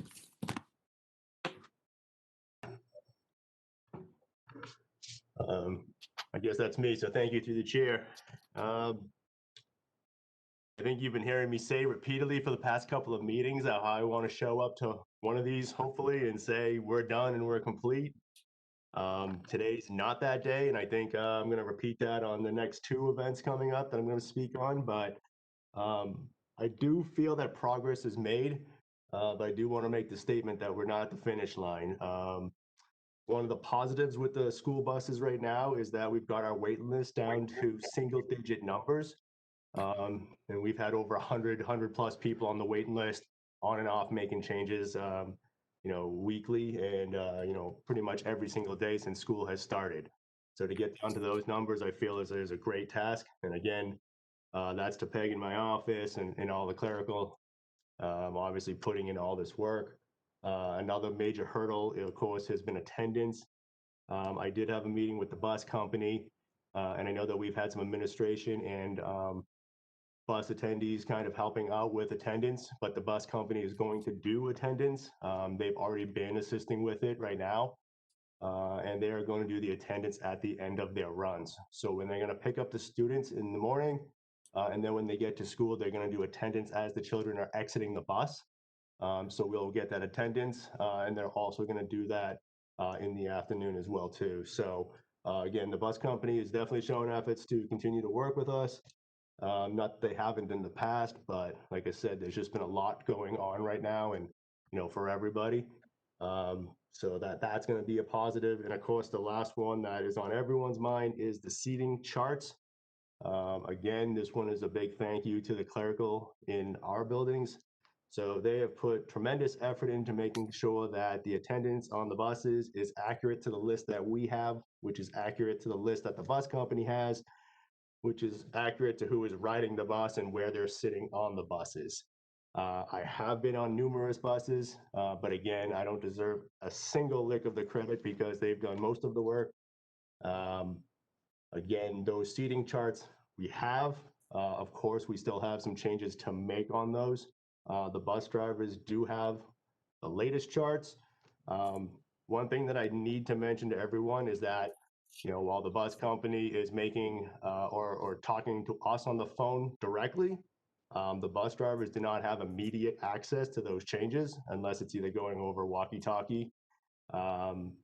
So that means some of these changes are not implemented to the bus driver until the following day, or if it's over the weekend.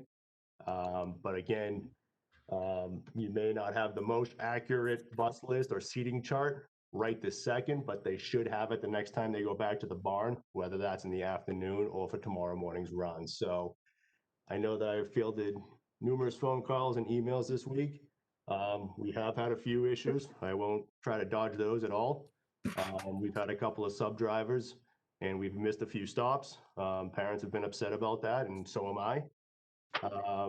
Again, the bus company is aware of that, and we put corrective measures in place with that.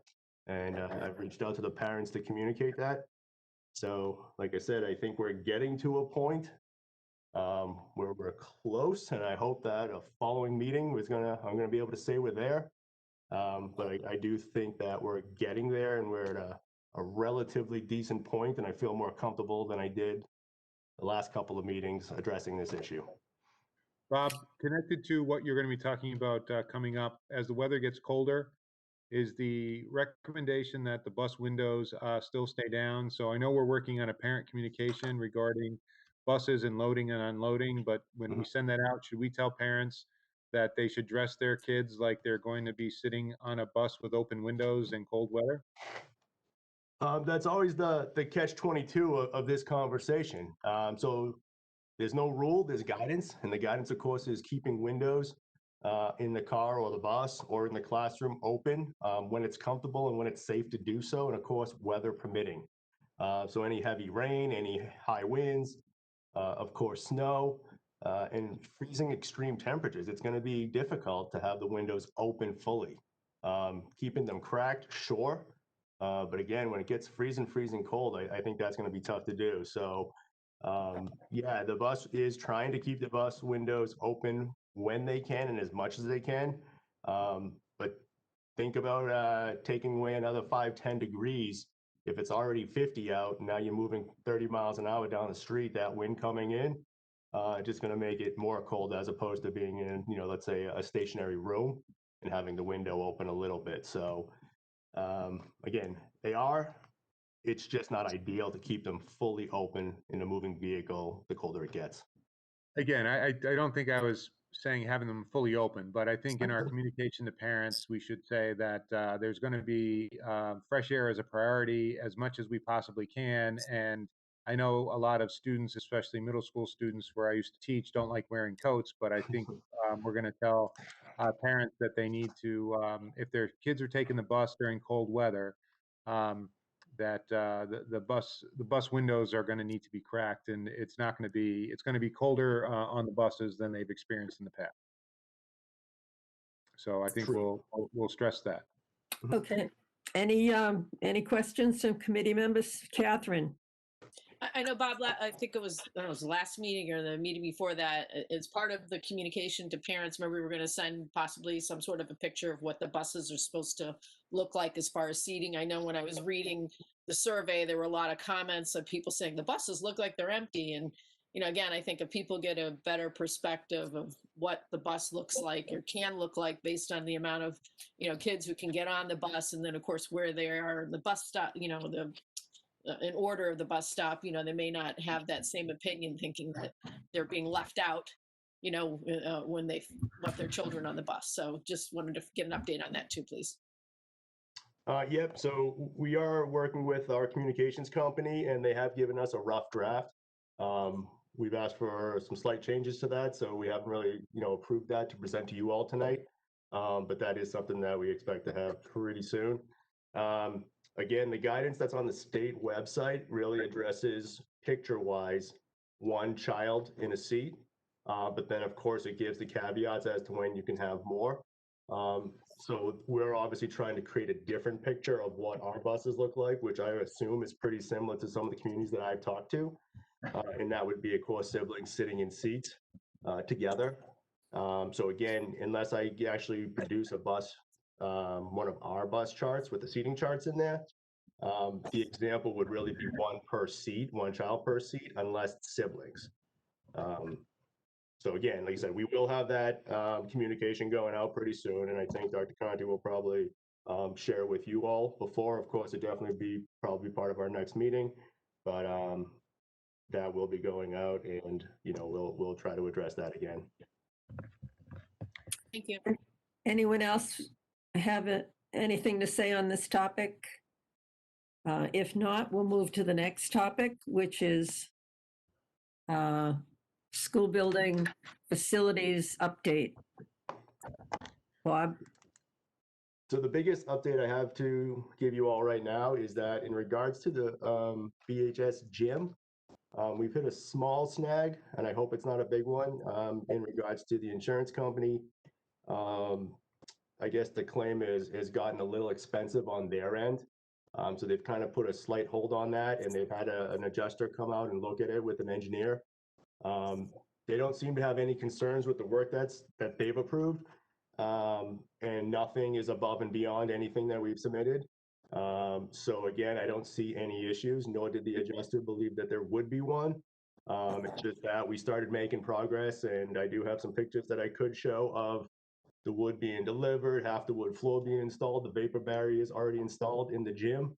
But for the past 6 days, we just haven't had any production at all in there, by no fault of the companies that are doing the work. Really, do we just need the insurance company, even though they did a prior approval, they just have to review their process to make sure that we're good, and then they'll give a notice to proceed again. So that is pushing us back a little bit, and of course, is making athletics a little bit nervous because we have basketball season potentially coming up around Thanksgiving. So again, we're trying to hit the deadline. Obviously, we missed the start of school deadline.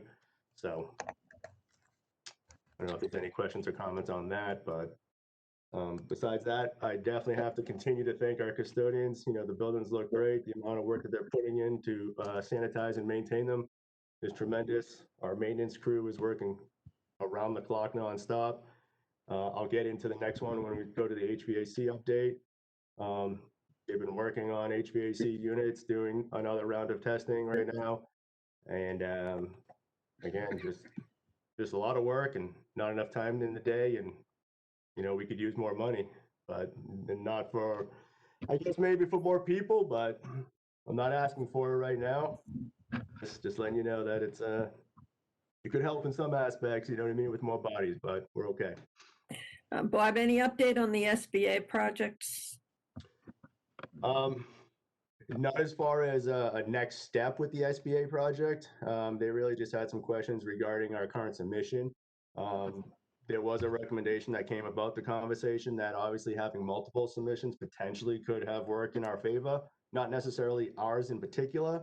But I guess I was led to believe that when you can only have one submission as a priority, the fact that they may ever have some extra money or skip some projects and look at yours, I didn't think it was available.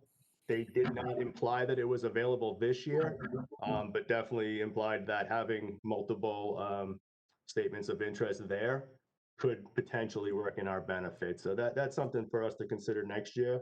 Maybe submitting multiple MSBAs, keeping the high school and looking at if we were to not get Fox Hill, continuing that one as well. Any other committee members have questions? Martha? Yeah, last time, Bob, you said you were setting up some meetings with the consulting group about continuing with the design work, or I forget what, you know, we have 2 warrant articles for design work around the high school renovation. And I was wondering if you could give us an update on that. I want to just mention that I do know there are other towns that are moving forward with building projects. And I feel like it's hard to ask you to be doing this on top of everything else that you're having to do with COVID. Yeah. But it is important and we need to. So could you give us an update on if you've met with them and what's happening? So I have discussions with them. Of course, due to COVID, I haven't met personally with them at all. Simultaneously, we are working with the engineering firm on a few other projects. So I've had time to schedule with them on the phone to work on our existing projects, but then we've also scheduled time to discuss, you know, moving forward with the HVAC. They have copies of some of our existing layouts and our existing building facilities audits. So that's part of the initial work. We have not signed any contract with them nor exchanged any funding for them to proceed. This is really just the early stages of getting the information so they can prepare something for us. They will not be giving me anything back today. They more have to say, okay, this is what you've given me for information. I reviewed it. I think I need some more information. Plus, they're going to have to make some site visits at some point. But that's the process, or the step of the process that I'm in right now, is in discussion with the engineering firm, providing them the documents that I have on file for the Burlington High School. They are reviewing it, and then the next steps would be to further discuss a contract and a site visit for them to prepare some documents based on what we ask for in the contract. Can I just clarify, because I wasn't sure I understood what you said, that you're in discussion with, is it BLM? Just so I have a name to. So BLW is an engineering firm that we're using on a couple of other projects. Okay, but they are also the engineering firm that we went out to contract a bid for, and that won the bid as part of the engineering aspect of the architect and engineering on-call services. I'm just looking for a name to use as I speak. Yes, BLW. BLW, okay. So is my understanding correct that you're now in discussions with them about preparing for them to give us a proposal that we could contract with them to do the work that we do have these 2 warrant articles for? Is that accurate? We are in the gathering info stages, so that way they can prepare. Yes. Okay, gathering info and sharing it with them? Yes. Okay, thank you. All right. Oops. Anyone else have any questions to Bob or comments? Okay, next item, HVAC update, Bob. again, the biggest update going on right now is that besides the work again that the maintenance crew has done, my conversations have been in with vendors looking for supplies. My other conversations have been with an engineering firm looking for the next future steps of what we're going to do. I have lacked in communication with some residents that we had been working with, not been able to connect and make our schedules work. So there's been a little bit of delay right there on my part. Those are the two local engineers slash HVAC consultants that had worked with us previously. Like I said, we have not been able to connect, mostly due to my schedule and conflicts. But that being said, what we're doing right now is obviously we're seeing some of the effects of the colder weather. I did mention that our maintenance team is out right now, well, not right this second, but daily, doing repairs, maintenance, and testing on our machines. They are looking to give us another third round of testing so we can kind of know what some of our flow data is. I know there's some question as to what does that flow data mean. One, we need to make sure that the machines are actually functioning, working, and producing the airflow out of it. The next biggest topic, which correlates to the conversation we had regarding bus windows, right? So the colder it gets outside, we have to make the decision as either a school department or as a classroom to say, well, if we're going to have it be cold in the rooms, then we can bring more fresh air into the classrooms. If we want to have it nice and hot in the rooms, that trade-off is that the HVAC machine brings in less cold air, right? So less cold air means less outside air, hot temperatures in the room. Now the trade-off to that would be less fresh air, right? Let's just be honest with it. So one of the situations we're looking at is moving on purchasing some potential HEPA filters. Obviously, it would be a large purchase, a large quantity of purchases, and then finding a potential vendor that actually has those in stock. I have been able to track down a vendor that does have those in stock. So again, I think that's a discussion obviously here for the committee tonight, to recognize that, I don't believe we're closing school anytime soon. And I think that if you look at some of the BLW documents or any expert that you've talked to, that adding HEPA filters to a classroom, to an office space, or to certain spaces where staff and students are going to be, the more majority of people in a room, you're going to be having, again, less fresh air, more CO2 in the room. So having HEPA filters or additional air purifiers in that room to supplement the air that's coming in from outside is definitely one of the strong recommendations. So as a school, if we're able to afford it and be able to make that a priority on our list, I'm strongly in favor of purchasing, a few hundred HEPA filters. So Bob, can I just jump in here? So I just want to make sure that we're going through the steps. So again, we did our initial startup analysis of our univents, and that does not include Memorial School and the high school, right? We've gone through all this before.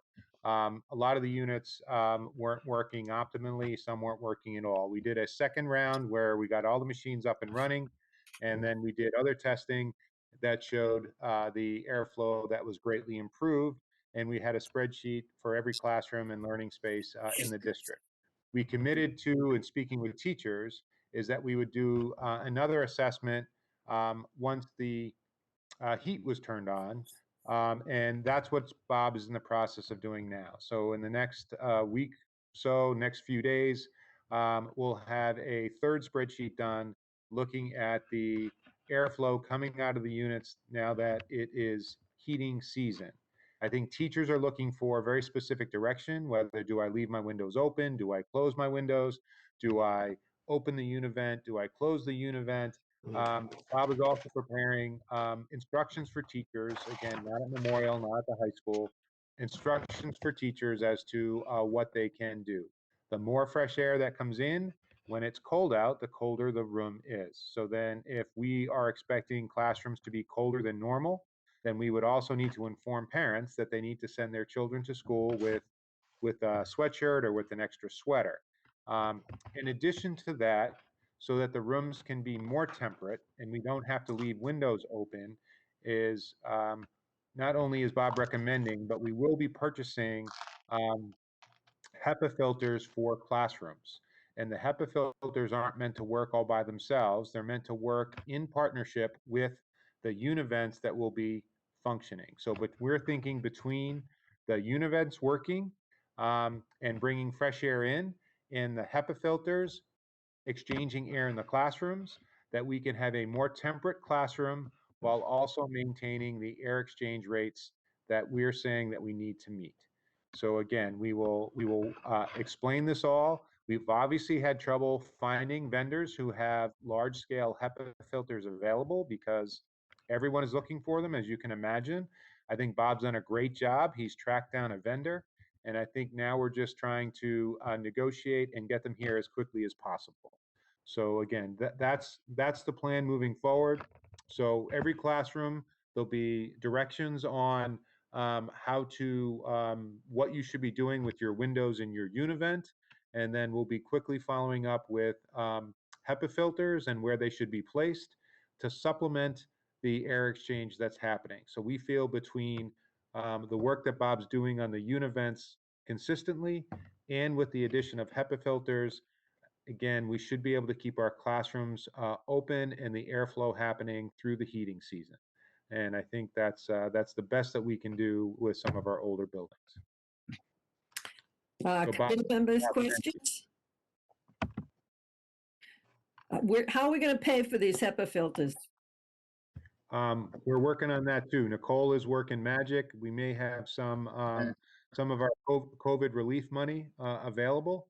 And we're going to reallocate some of our unspent COVID dollars. But the classroom environment has to be a priority, so we're going to make it work. Catherine? Just what's the estimated cost, if you're allowed to share that? About 75 grand. Thanks. Anyone else? Questions, comments? Anyone in the audience? Is there anything else to come before the committee? Oh yeah, there's Universal Remote Learning Weeks. What's that? I know what that was for Thanksgiving and the week after Thanksgiving, Mrs. Monaco. We were talking about proactively having the district go remote because of family travel and students returning from college.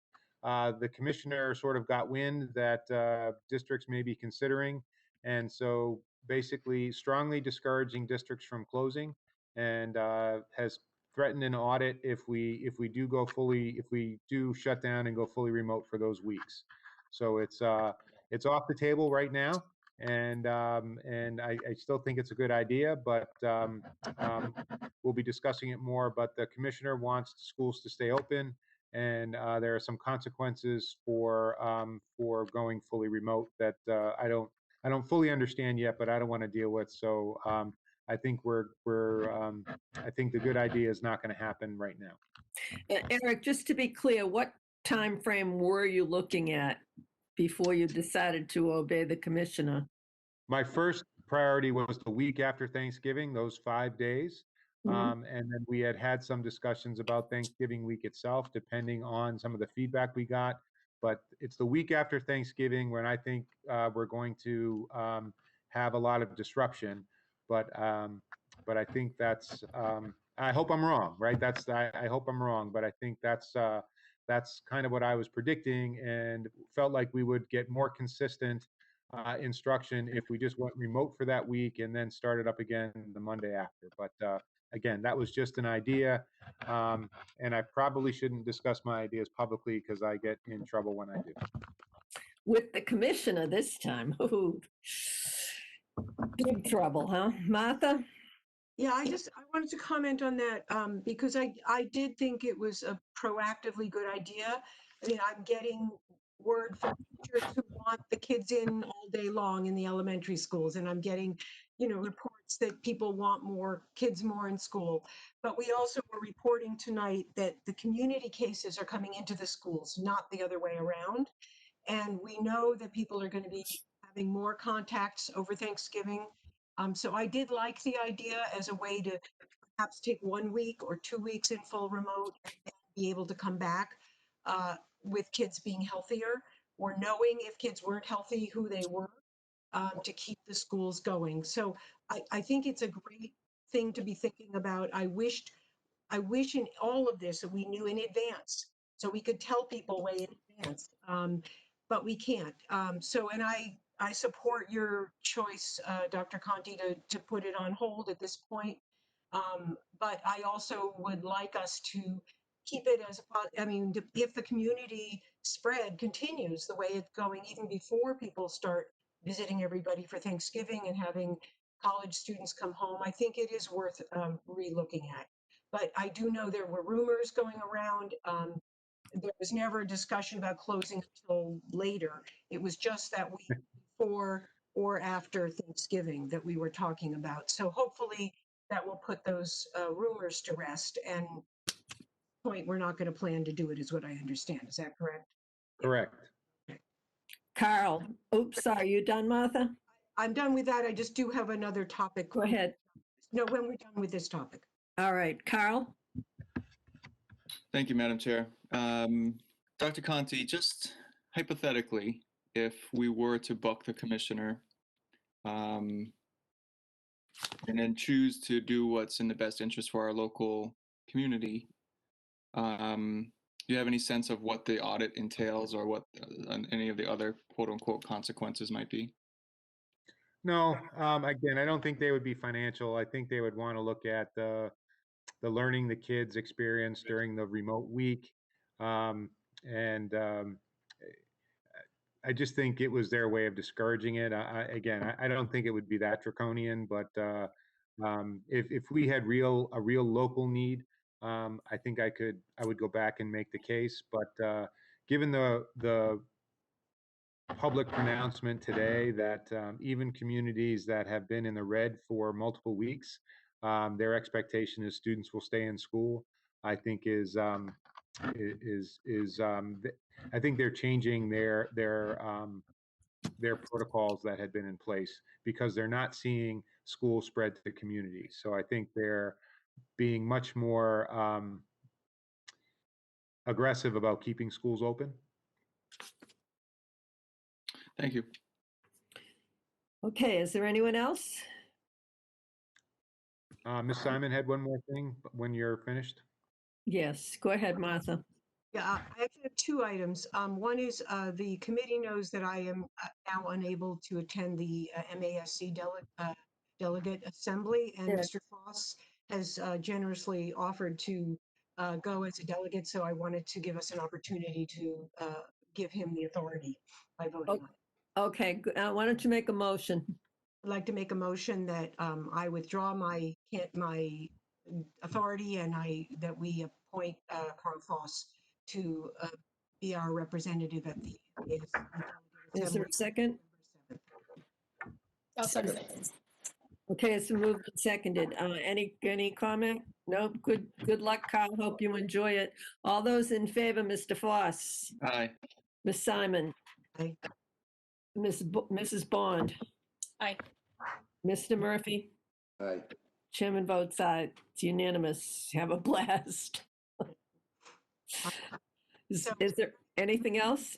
Yeah, my other topic is I wanted to mention that for school committee members, there is a presenter, Khalees Warnham, who's been doing a lot of training with the Burlington Public Schools and the teachers, who will be making a presentation at 10:15 that morning, and you do not need to be a delegate to attend that. So that information was shared as well. So I am hoping to be able to do that, but I don't know if I'll be able to.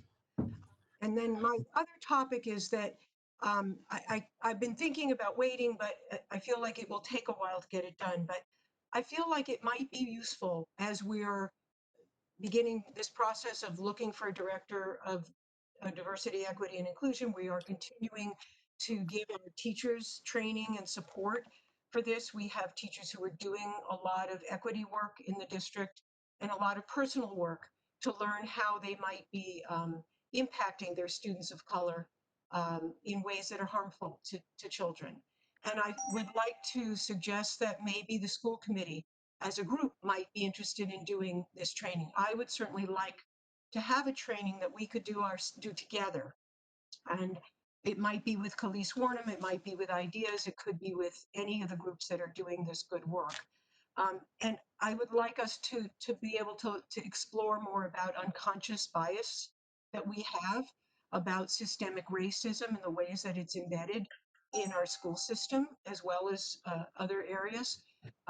And I'd like us to have a common vocabulary. I think that could be really helpful as we move forward with this work. Again, as Dr. Conti said, a new director would certainly lead and be part of a team, but we are part of that team that needs to be looking at our district through this equity lens. And so I would like to ask Dr. Conti if he would look into how we could get a training and ask people to think about if they might be interested in doing that together. Okay, you can look into it, Eric, and let us know. I can put together some options, sure. Okay, so we have need for executive session tonight to discuss contract negotiations. And we need to discuss that in executive session because to do so in public session would be detrimental to the purpose of the body. So we will go into executive session and we will return to public session only to adjourn. So I'd like to say goodnight to everyone, and the committee will stay on for a few minutes for an executive session. Thank you, everyone, for attending. Need a motion to go into executive session? Oh, yeah, go ahead, Tom, a motion. So moved. So moved, seconded to go into executive session. Ms. Simon? Aye. Mr. Murphy? Aye. Mrs. Bond? Aye. Mr. Foss? Aye. Chairman votes aye. We're in executive session. Thank you. We have to change.